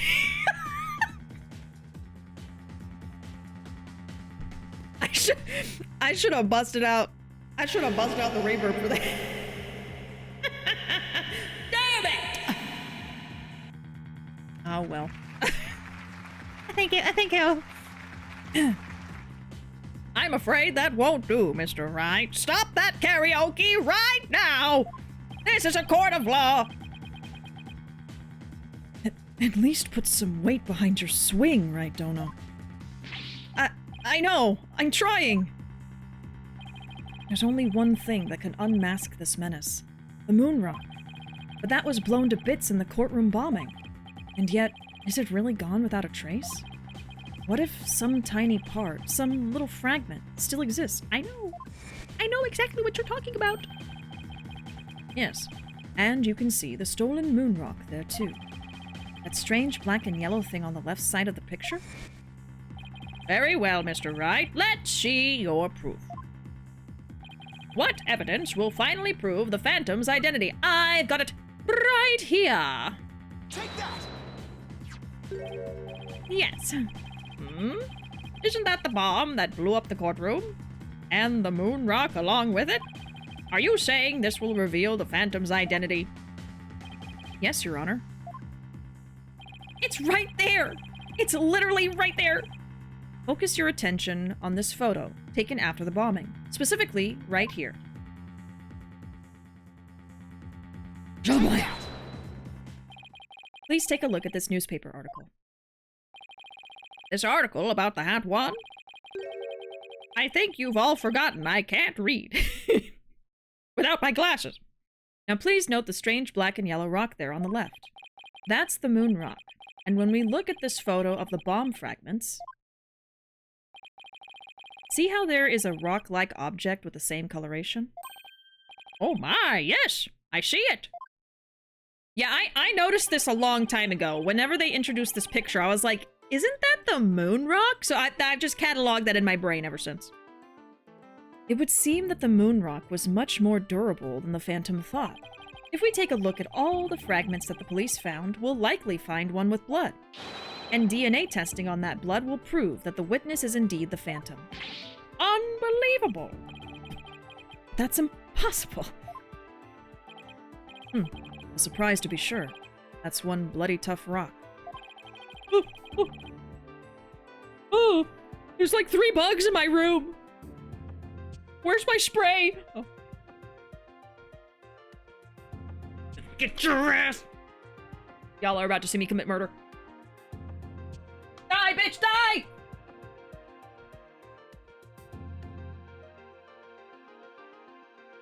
I think I got it. I think so. It was a mosquito. Which, I don't have any bug bites. I guess the spray worked. Murder on stream, next at 11. What do you mean? I didn't do anything. What are you talking about? You won't take me alive!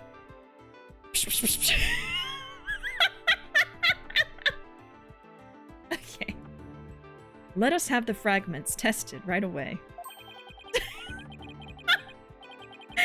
Thank you for adding that quote. Oh, and you'll be having a DNA test too, Fulbright. Bailiff, contact the police department immediately and order the testing! Get sprayed, idiot! That was fast. Prosecutor Blackwell, what do the test results show? There was a rock fragment that had blood on it that appeared to be several years old. DNA testing revealed. Well, I'm sure you know full well what it revealed. They confirmed it was the witness's blood, didn't they? There's no use in trying to talk your way out of it anymore. Admit it. You are the Phantom. Objection! I know, Taka's so good. Best bird ever. Huh? Who objected? Mr. Wright. Another bug! Where'd it go? Stay away from me! It's big! I think it's a giant mosquito. I swear to, it just flew like down here and I don't know where it went. I'm scared. On me. Taka needs to come in here and save me. It was the bug. The bug is the Phantom. I can't believe he disguised himself as a mosquito. Oh god, there it is again. I just smacked it. It's coming back for revenge. Oh god. It just keeps flying near me. I'm scared. Mr. Wright, did you just raise an objection to yourself? What? No, I didn't say a word. That was my objection, Apollo. Ooh. Huh? Ah!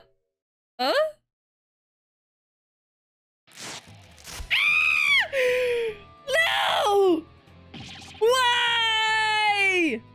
What the fuck? It was a pretty good objection, too, don't you think? 2 phoenixes, though. Oh. Oh my god. Phoenix? Question mark? It was Nick all along. Now he's me? So, did you have an objection or not, Mr. Wright? Edgeworth's dream or nightmare? Huh? Oh, no, not really, Your Honor. No, not you, Mr. Wright. I mean the witness, Mr. Wright. Could this trial get any more insane? Mr. Wright, this fragment of rock in the photograph, and those just like it, how can you be so sure they're pieces of the same moon rock that was at the robotics lab? Care to explain what you mean? Well, there may have been a rock or two in the courtroom that had my blood on it, but how do you know they're not just rocks? You can't prove they're the moon rock, right? Objection! Don't be absurd. Just compare the fragment with the rock in the newspaper article. Anybody can see they're the same. They have the exact same coloration. We should test the makeup of it. Well, we don't have anything to compare it to. Objection! Well, we could test if it comes from the moon. But maybe some other rock with the same coloration happened to be in the courtroom. Whatever, bitch! Come on! It's highly unlikely a rock with such a unique appearance just happened to be here.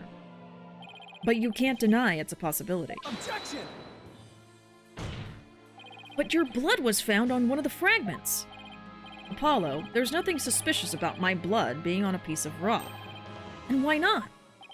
I know it sounds like an excuse, but several years ago I tripped and fell in this very courtroom and was hurt pretty badly.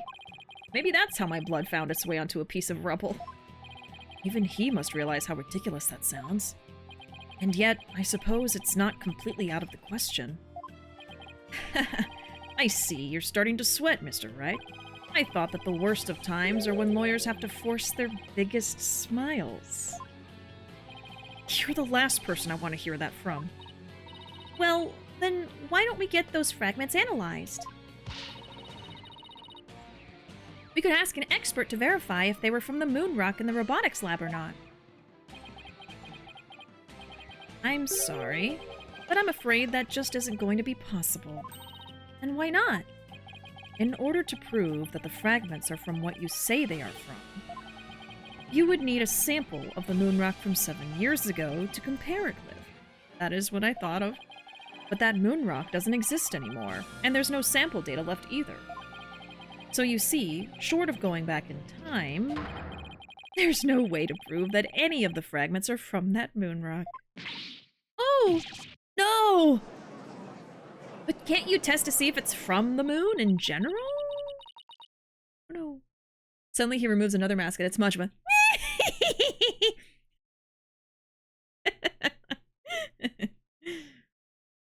Oh. Don't we have a Majima laugh sound effect? Someone do it. Edgeworth can finally share with chat.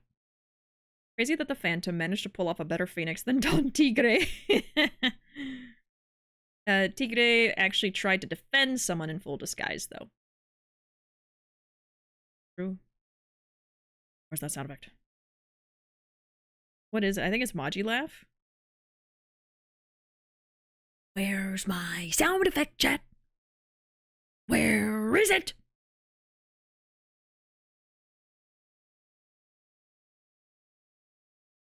There you go. There. Thank you. There's really no way to prove it? Are you finally ready to throw in the towel? Objection!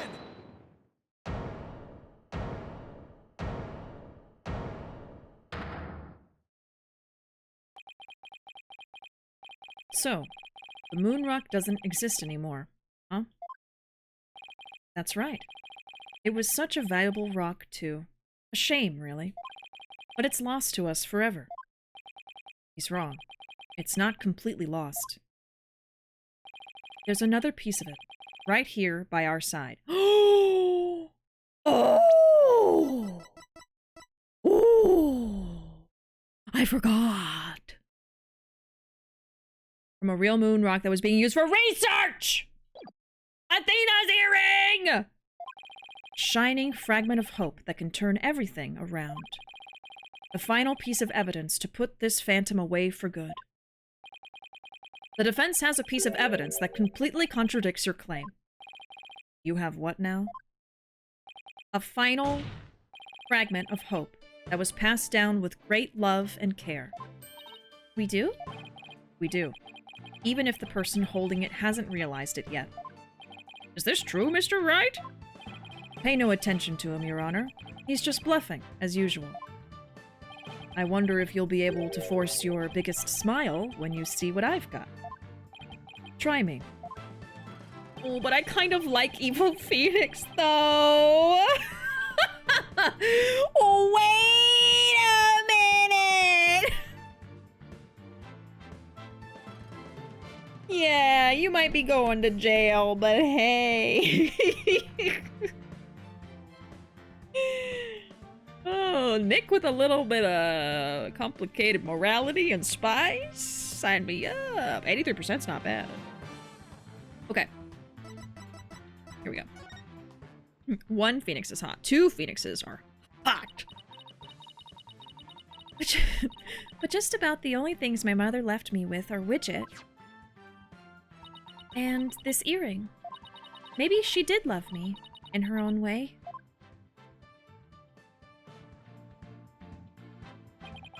I'm just like, okay, with her backstory, right?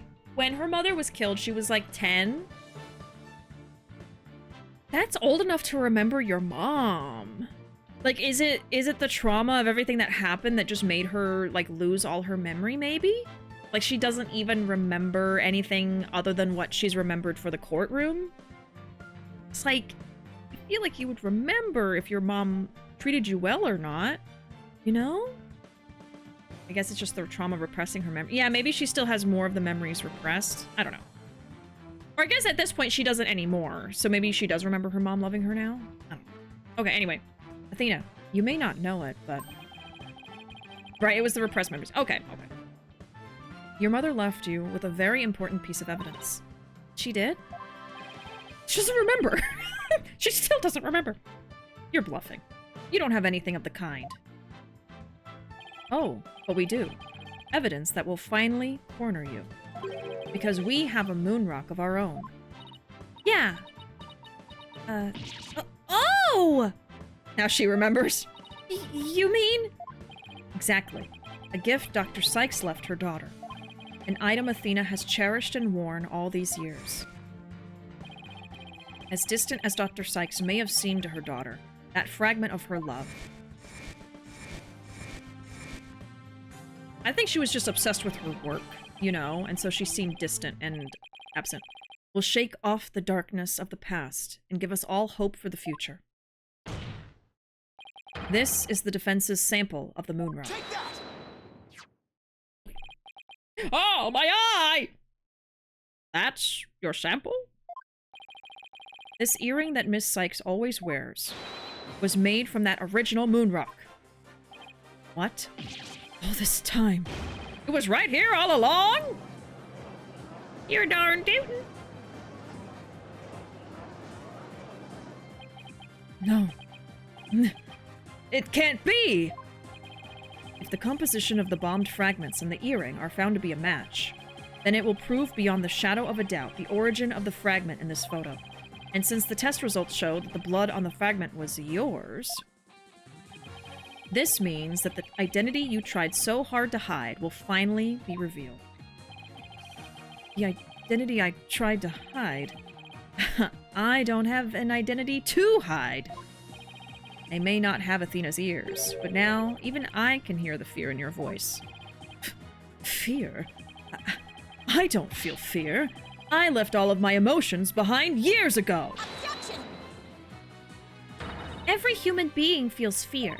You simply can't face the emotions inside you. You can't face them because you have nothing. No love, no trust. And I suppose you do? I didn't have anybody to support me at first, either. I couldn't face the fear inside me. Couldn't get over the trauma of my past. Like I said, I don't feel fear. Objection! Then you're just a coward for running away from yourself. When I had my doubts about Miss Sykes, I felt like I would collapse under the weight. But I wanted to trust her. And I knew I could trust Mr. Wright to uncover the truth. That's why I was able to face my suspicions without hesitation. Running away from myself? How can I run from myself when there's nothing inside? Nothing at all. Objection! I know it's hard for someone as unwilling to trust others as you to understand, but people have emotions. It's just a fact of life, and so people can be weak at times. But that's exactly why people need to trust one another, so they can gain the strength to face themselves when things are at their bleakest. Without trust in others...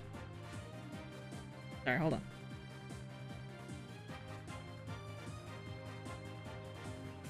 A break for chat. Can we talk about how pretty Metis was? No wonder Athena is stunning. Oh my god. Metis was a queen. I understand. Metis with aura is power couple of the century, and it is devastating what happened. That was stolen from us. Stolen from the world. No, she's really pretty. Athena was 11. Oh, sorry. I remember 10. And Metis was super busy with her research to alleviate Athena's suffering from her sensitive hearing. Yeah. So I guess as a little kid, without the parent explaining, you're like, why does my mom not hang out with me? It must be because she doesn't love me. It's my favorite never would be lesbian power couple. The first one being Mia and Lana. Oh, they've teased us so much in this series. Imagine he takes off his mask and it's Florent LaBelle. Oh god. Secretly him all along. Without trust in others, how can you ever hope to face your fears? Like the Otada Hikaru song. The fear inside of me? Is this? No. Oh!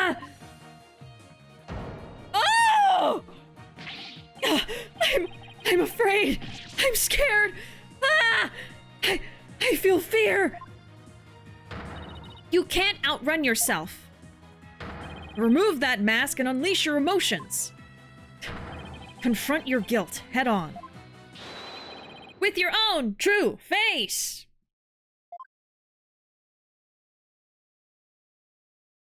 Oh, I hate his eyes. Oh god, he looks like a chameleon. My own true face? No, please don't. I know you're here. Where are you? See, I haven't revealed anything yet. Honest.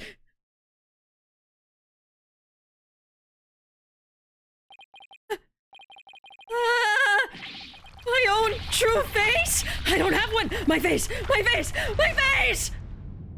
What? No, it's not him either. Oh! Flora LaBelle! Is this my face? Is it? No, that's not it. No! This isn't me either. Ah! Is this me? Which one is my face? What am I? Who am I?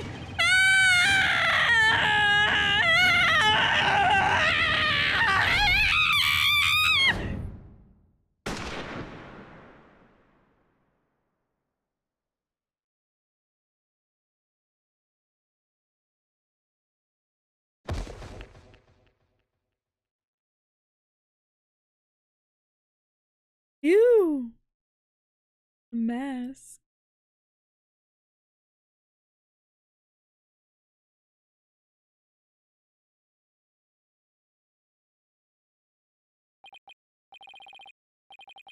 Ooh, a sniper attack in this very courtroom. It chills me to my bones. But the police are doing everything they can to track down the sniper as we speak. Prosecutor Blackwell, how is Detective Fulbright, his imposter, doing? He's a lucky fellow. The bullet didn't hit any vital organs. Interesting. He appears to be in no danger of dying. Well, that was fortunate for all of us. Yeah, right? There's no ceiling. It wasn't very difficult to do that. The analysis of that final piece of evidence Wright Dono submitted is in. The composition of Miss Sykes' earring and the fragment with the blood on it match. We can now be certain that it is a fragment of the moon rock in question.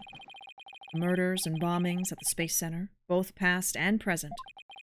The bombing of courtroom number 4, and all of his other crimes, as numerous as the stars. Under suspicion of all of these things, the spy known as the Phantom has been incarcerated. The prosecutor's office is now responsible for his well-being. There are still a myriad of things we wish him to tell us about, after all.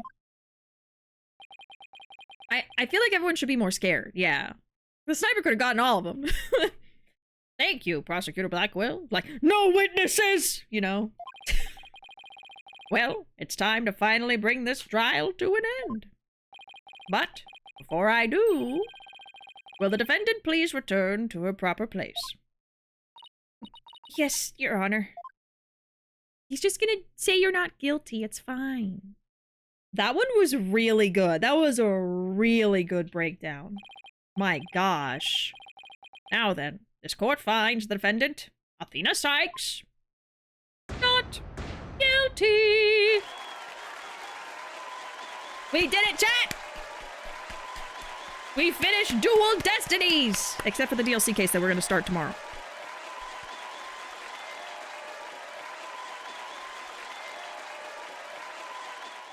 Court is adjourned.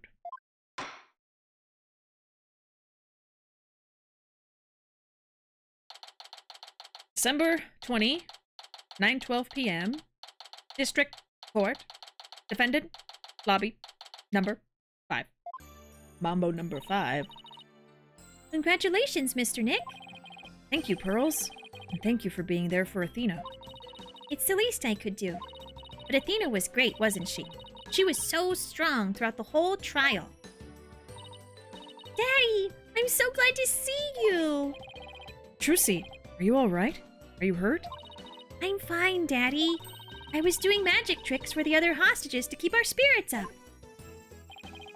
That's our Trucy for you. I'm really glad to see you're safe. Right. I fear I owe you yet another debt of gratitude. Edgeworth. Let's take this somewhere private. We never would have caught him if it weren't for all of you. Oh, come on, Edgeworth. What are you talking about? You're the ones who have been tracking the Phantom all this time. Plus, you were the one who gave Blackville permission to serve as prosecutor, right? Yes, well, we knew the Phantom was somewhere nearby.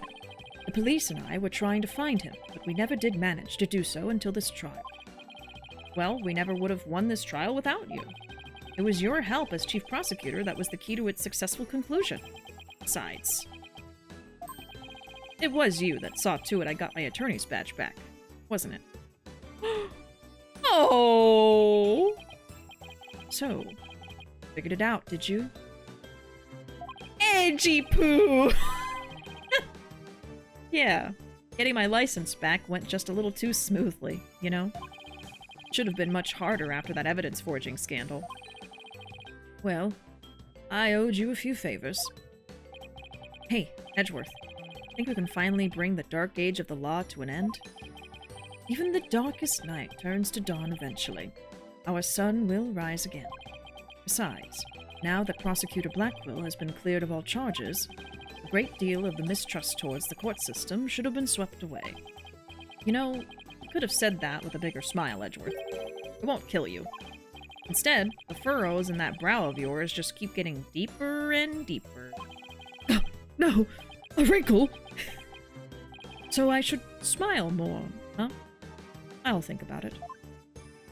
I will take it into consideration. Ah, the complicated love-hate relationship between lifelong rivals. Love is in the air. I smell it. Athena. Oh, you. I'm forever in your debt. You went to all that trouble, even taking the bar exam while you were overseas. Well, I knew that if I didn't get your sentence overturned fast, you'd be executed. So I studied and studied. I was frantic. I'm so glad I made it in time. Oh. Just barely. But I still made it. Oh, that makes me want to cry. Atta girl, Athena. Good to see you finally let your tears out.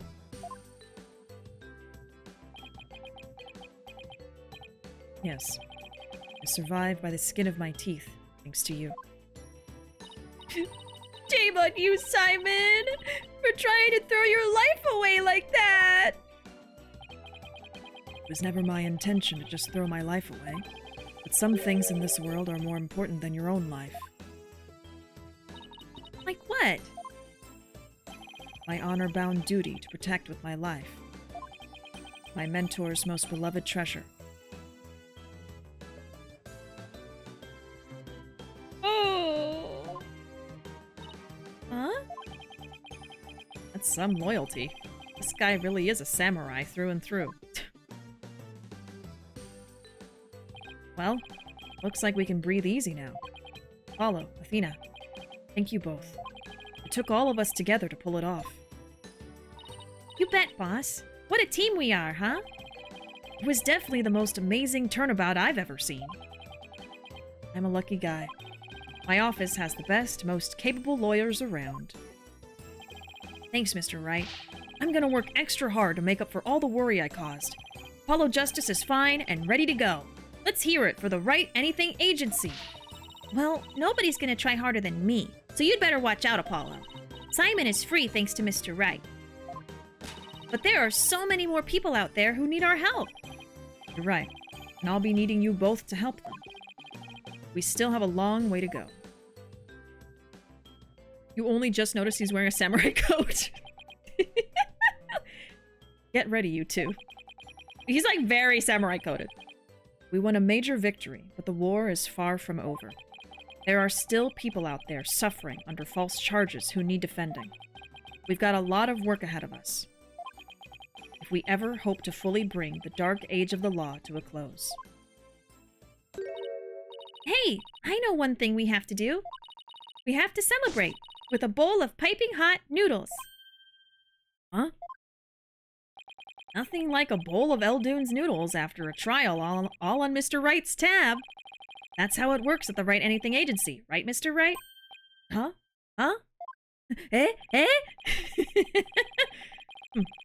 As a boss, it's your duty to express gratitude to your people for their great work. In that case, allow me to join in the festivities. I would greatly welcome a bowl of noodles. Huh? I have an idea, Daddy. Why don't you just invite everybody involved with the case? The more the merrier, right? Oh, Mr. Nick, look how far you've come. Who knew you'd grow up to be such a generous gentleman?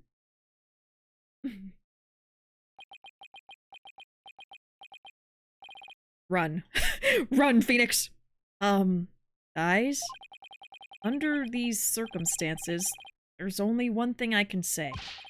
Only if I get to join in. Hey, no fair! I want to say it too!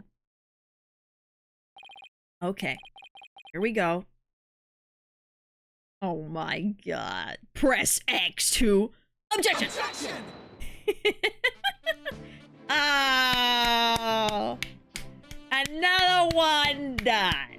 Ah!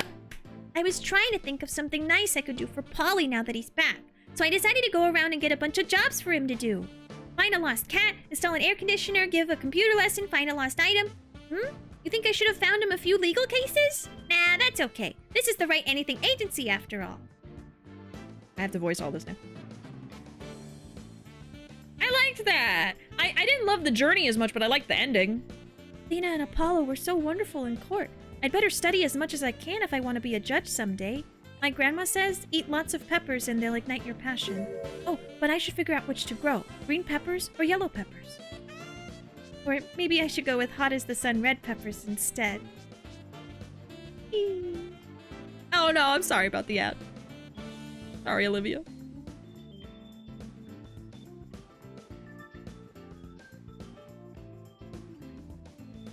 The end of the dark age of the law, you say? Tisk tisk, how naive! Don't you know it's sometimes necessary to get a guilty verdict by any means possible? What? They're putting me under investigation? The chief prosecutor wants to see me? Eek!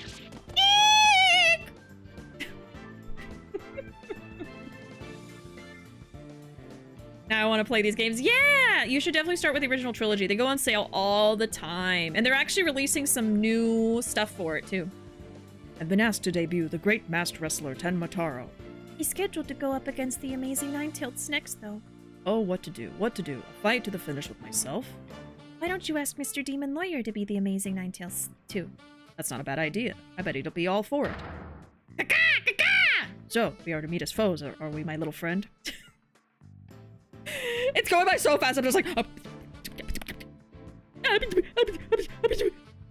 Would you believe it? I'm Alderman of Ninetales Vale now. Pretty impressive, eh? I took over after XQB for the good of my beloved village. What do you say? Would you like to make a little donation to help us out? Hey, you! What do you think you're doing sneaking in the manor? Ah! The jig's up! Better make a run for it!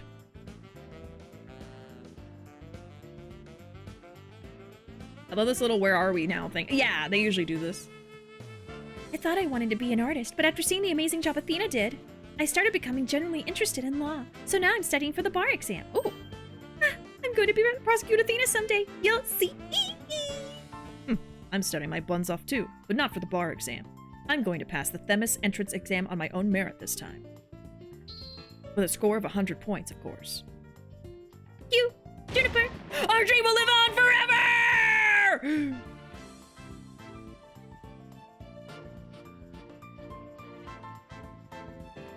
I found really sweet boxes for all three of them, but they won't wear them. Is it because I want to be a legal journalist instead of a lawyer or a judge? But anyway, thanks to the trial, the school newspaper's future is as bright as can be. Now, let's see what the fresh blood have to say in the new school paper. Our editor cried so hard at graduation rehearsal her cardboard box got soggy. Yeah, so tell me the rumor about the eye bags thing. The one-night-only reunion concert, I still remember that evening of passion. The president of the student council sang like no high school student I've ever heard. When she's a judge in her own court someday, I'd love to have a jam session with her. Ka-chow! It'd be the coolest trial ever, yeah. I can already hear it now. I forgot how to do a surfer voice for a second. I was like... I gave this place a good cleaning from top to bottom, but it's already a mess again. I guess the only thing I can do now is clean up the attitudes of the people in this office. With Mystic Maya due to come here once her training's over, it simply must be done. I miss you, Maya! Maya! Maya! Raise your Maya! Humanity's dreams for outer space will never die. In fact, planning for the Het 3 rocket has already officially begun. Look upon me, people of this great nation, and witness the glory of Yuri Cosmos. What do you... Oh, Director. Yes. Rocket preparations are fully complete. Yes. You just leave everything to me. Assistant Director, Yuri Cosmos. Assistant Director.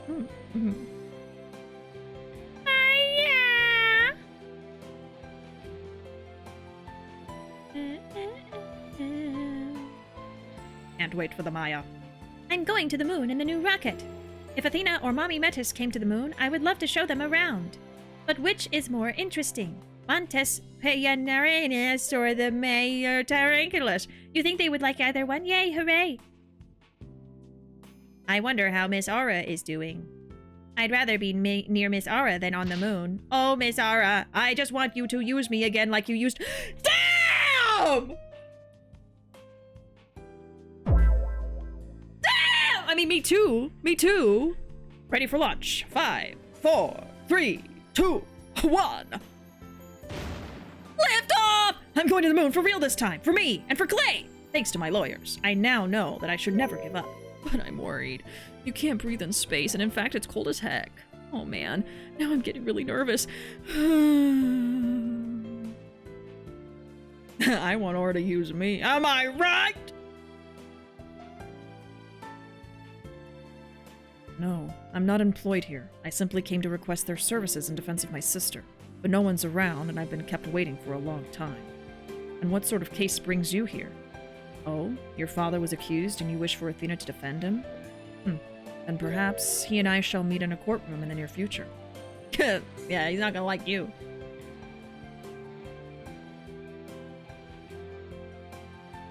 Bye back. Bye spine. Oh, okay. I look forward to your next month's salary assessment.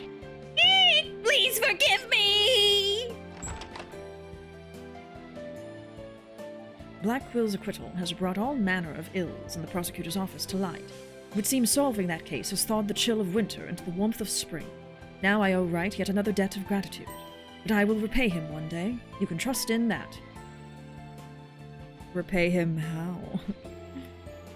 Tell me everything. La la la la la.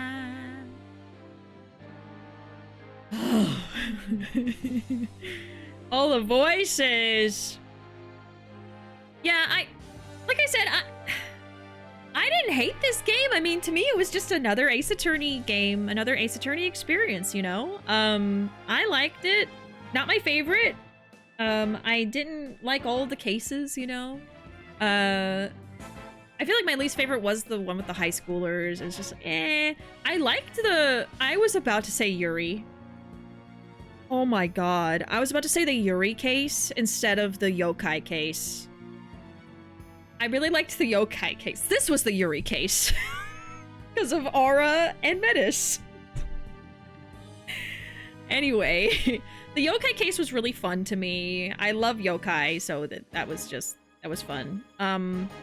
The twist was amazing. The breakdown was amazing. The 3D is not great, but it has its moments that looks good, you know? I'm kind of surprised that people... I mean, am I exaggerating in my head? Do people hate this game? Or is it just like the least favorite compared to all the other good games? I could understand that, you know? That might end up happening with me. Oh yeah, that game was okay. It's at the bottom, but I don't hate it. You know? I don't know. I don't think I've ever ranked all the games. I know that the third game in the original trilogy is my favorite from that. Oh god. And, I like both the Chronicles games. I don't even know if I could say which one I like more, 1 or 2. Anyway. Game had some rough spots, but the ending twist is amazing. Yeah, I feel like that made it worth it. I think it's considered the least favorite, likely because of some of the highs of the main trilogy were very high. Yeah, so I guess it's just low out of, like, all of them. 7 out of 10 for me, but nowhere near the original trilogy level. Edgeworth or the Great Ace Attorney duology level. I think that's probably the case for Apollo in general. I think people just miss their original guys, you know? By the way, Bishi, you should play the Edgeworth games. I will. I will be playing them when I'm done with the Apollo trilogy. And then we'll be out of Ace Attorney after that. Unless they do something else. Come on, Capcom. Yeah, I'll be starting that as soon as we're done with the third game, which will be starting very soon. I'll be starting the DLC case for this game tomorrow. However long that takes, once I'm done with that, we'll move on to the third Apollo game. And then we'll play Edgeworth, I think it's 1 and 2? Edgeworth, 1 and 2. Yep, that's it. Thank you so much for the follow, Olivia. Thank you. Welcome in. The name Olivia is very nice. Oh, a cutscene.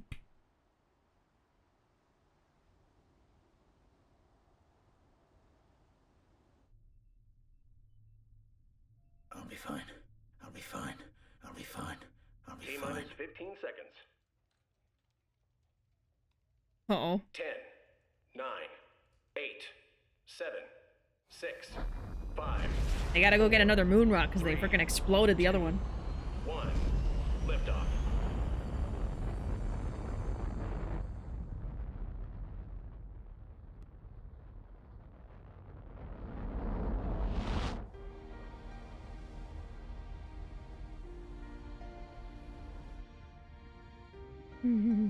This little cup of tea. Oh. With her hair down? Excuse me? Batty o'clock. Oh. I'm gonna need some fan art. Stat. Mr. Starbuck! You'll be fine. Just believe in yourself. The moon's closer than you think! It's like easy for you guys to say.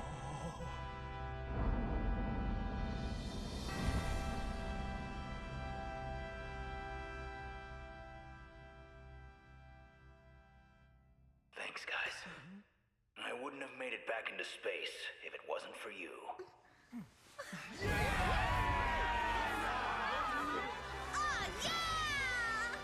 All right!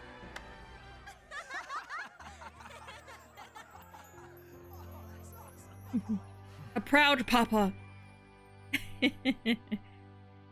Ah, I love Phoenix.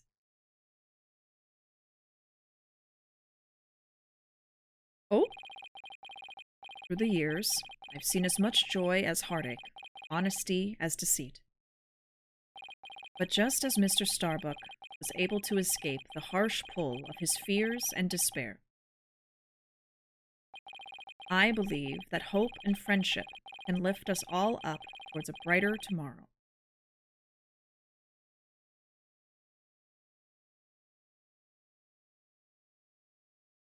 The end! There you go, chat. We did it. Turnabout for tomorrow. All right. Oh. Continue on to the next game? No.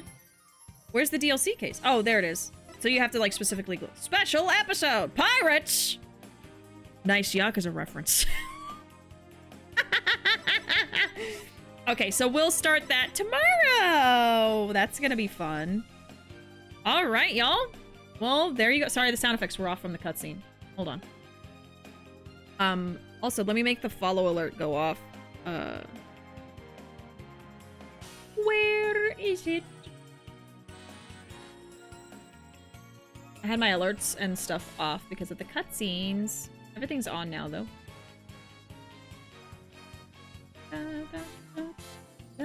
There it is. Thank you very much for that follow, Olivia. Okay. Let me catch up with chat. I don't need to end stream right away. Let me catch up with chat. We can talk about it a little bit. The game, I mean. But I should probably go to bed soon. It is really late. It's 2. Let's see. But yeah, overall, I liked the game. See, now I can see everything. So, okay, I did not like episode 1. Super repetitive, unnecessary, slow. But it sets everything up, right? Episode 2, loved it. I thought it was funny. I liked the topic and the characters were really fun. Episode 3 was meh. I was like, why do I care about high schoolers? I don't care. Characters are not really endearing, whatever. And then episode 4 was like setting up for episode 5. So I really just liked 2, and then like the story, the underlying story of the game. But yeah, so I see why people don't love this game, especially, you know, the 3D art. We've already kind of talked about it, but yeah. I'm excited for this, though. It looks fun. We'll start that tomorrow. I'll be streaming this again tomorrow at 9:30 p.m. Central Time. But let me catch up with chat. I think it sucks we didn't see the original face of the Phantom, but I guess that was the point. He doesn't even remember who he is. Yeah. I think seeing his real face would have ruined it, but maybe that's just me. No, yeah, I agree with that. I think that they didn't show it on purpose, because then it's like, what's the mystery behind that, you know? Notice how Simon didn't have his back to us. He was happy for Athena. Of course. He does care about her very much. He wants us to think he doesn't. But he do. This was a good breakdown, but my favorite one will forever be the Dahlia exorcism. Oh, yes! The exorcism. Does anyone have that clip? I think we have a command for it, right? Of my reaction to it. That was great.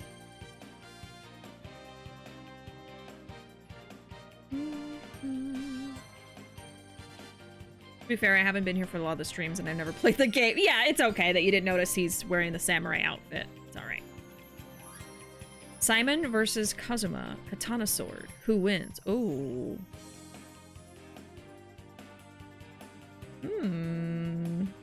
My heart says Kazuma. But I'm also very partial to Kazuma. I love him. He might be my favorite character from Chronicles, actually. I also really like Herlock. I mean, I liked all the major characters in that game, honestly, but I think I like Kazuma the most. Is it because he has a similar name to my other favorite character, Kiryu Kazuma? Maybe? I don't know. I'm not gonna analyze that. Yeah, the endings in these games usually are very wholesome and sweet. You usually get, like, a round of all the characters doing, like, their little lines of what happened after the game story. So I really like that about Ace Attorney, that they have, like, this little nice wrap-up thing at the end. They usually have a very sweet moment, you know? It's made me cry before, yeah.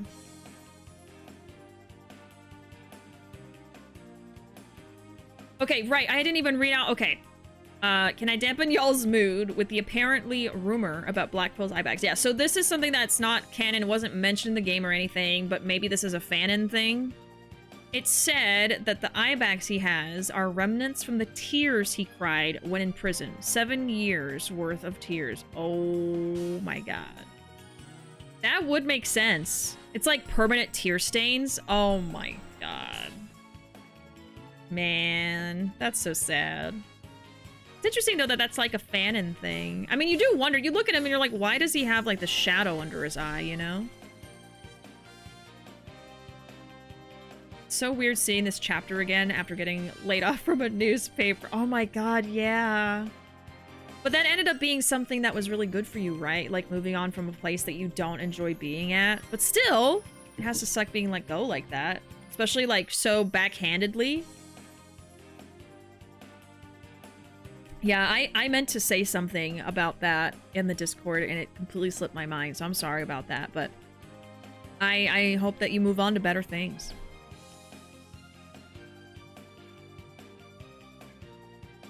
Sorry, I'm still catching up with chat.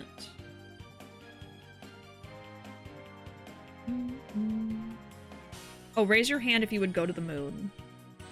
I love space and space exploration and science, but I couldn't do it. I couldn't do it. I'd be so scared.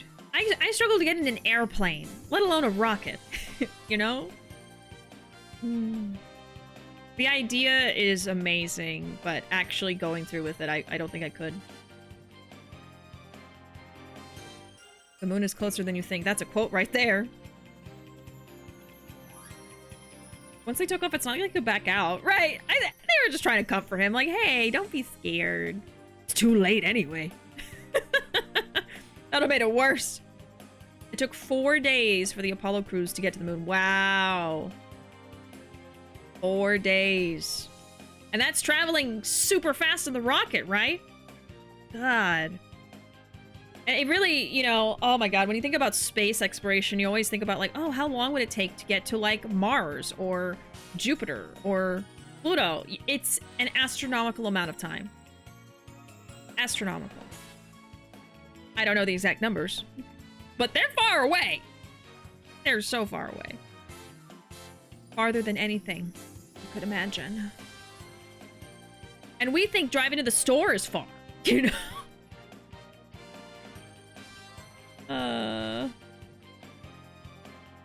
Bishy did it!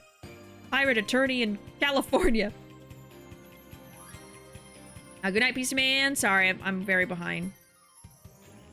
I thought episode 5. I thought episode 5 was really good. Yeah, the last episode's very good. I think that one's great, and I really liked 2.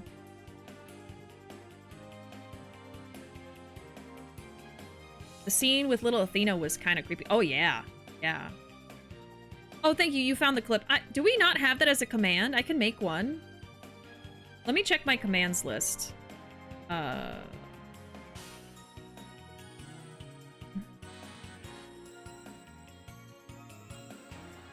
we not have a command for that?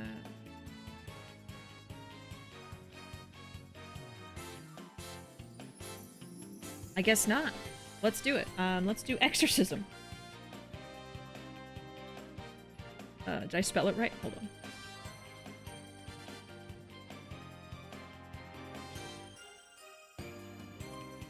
I did not. There we go. Exorcism. Okay. Let me make it real quick, and then I'll get back to catching up with y'all. La la la la la la la la.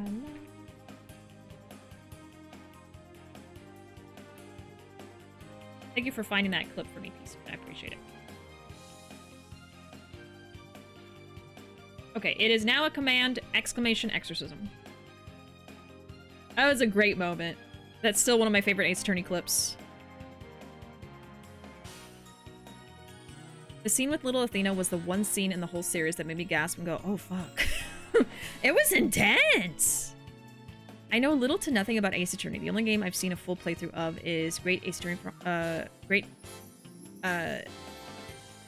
Attorney Chronicles. Also, Great Ace Attorney Adventure? Maybe?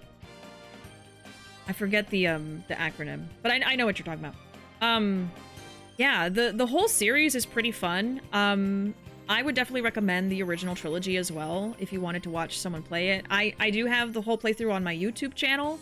The videos are pretty old though, because it was a long time ago.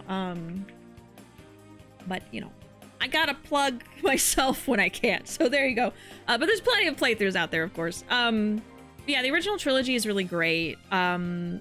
Older games, you know, older humor, but it sets up all the different characters. You get to meet Phoenix and Edgeworth, who are my personal favorites from the whole series. And then, you know, the Apollo games is more like a soft reset almost with new protagonists. But obviously Edgeworth and Phoenix are still around. Yeah. And the Great Ace Attorney Chronicles was really great. I think those games are amazing. I would say they're like at the same level for me as the original trilogy.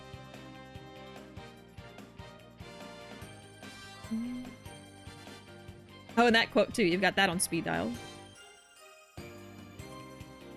Yeah, that was very true. I can look at Box Girl and be like, haha, sucks to be you.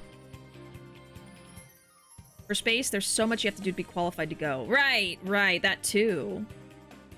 What I do like that they added new in this game is the animated cutscenes with voice acting. Right, I forgot that that's a new thing they put for the collection. What is it called? Apollo... I think it's Collection? Apollo Justice Ace Attorney Collection or something. For the re-release. I also really liked that. That was really fun. I liked seeing Phoenix and Edgeworth animated like that. The only moon I want to go to is this one.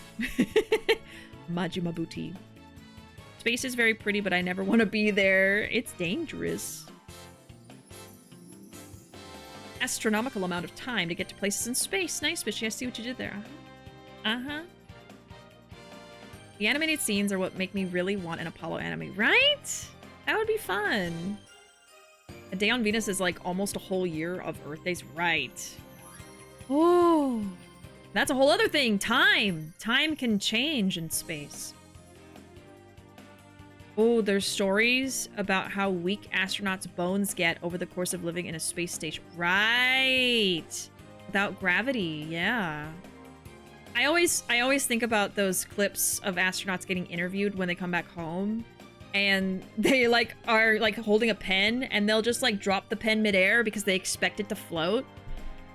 That's so wild to me. Like they've adapted so much to being in 0G that like they can't they can't logically think, oh, I'm back on Earth, I can't just hover the pen in midair.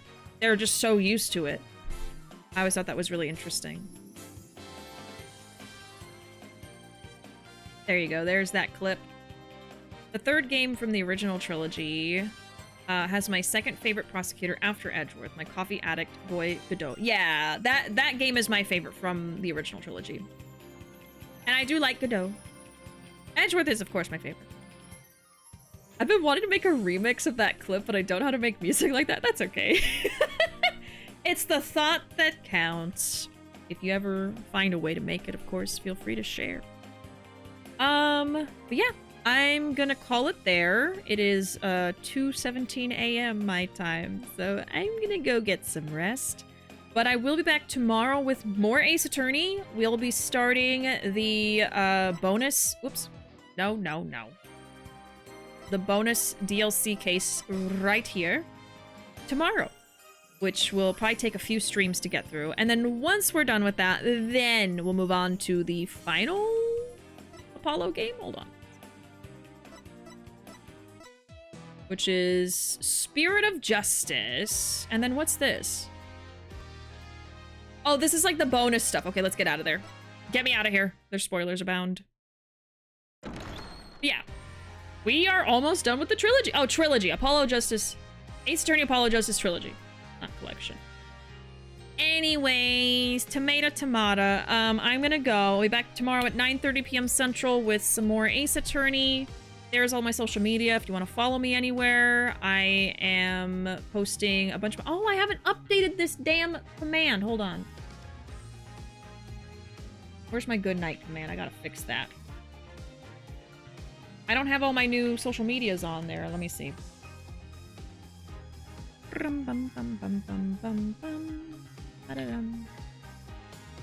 Yeah, I'm really glad that I got into this series. I remember back in the day, before it was suggested, or before I played it, you know, it was suggested to me all the time. People would tell me, oh, Bishi, you should play this game. And I'm glad I listened. I think that's good. Yeah, we'll do that. Okay. I had to update this. I stopped posting on a lot of social media for a while, and I've recently gotten back to posting on different platforms. So here we go. So this is all of my social media there. I am super active on TikTok now. I post a lot of shorts there. I post once a day. On YouTube, I usually post on the weekends, my VODs and funny YouTube shorts that I make. And then I'm also on Twitter. I'm mostly active on Blue Sky, though. Twitter is a hell pit, so I kind of just go there to retweet stuff that looks cool. But Blue Sky, I'll actually post things and stuff. And of course, we have Ko-fi and Throne, if you guys want to support me in other ways, other than subscribing and stuff. But yeah, that's gonna be it, y'all. All right, have a good night. I will see y'all later. Back tomorrow at 9:30 p.m. Central. I don't know if you understood that. I'm gonna go now. Good night, everybody. Thanks for being here. Appreciate y'all, whether you were chatting or lurking. I appreciate each and every one of you, and hope you have a great night. I'll see you later. Bye. Yoshi.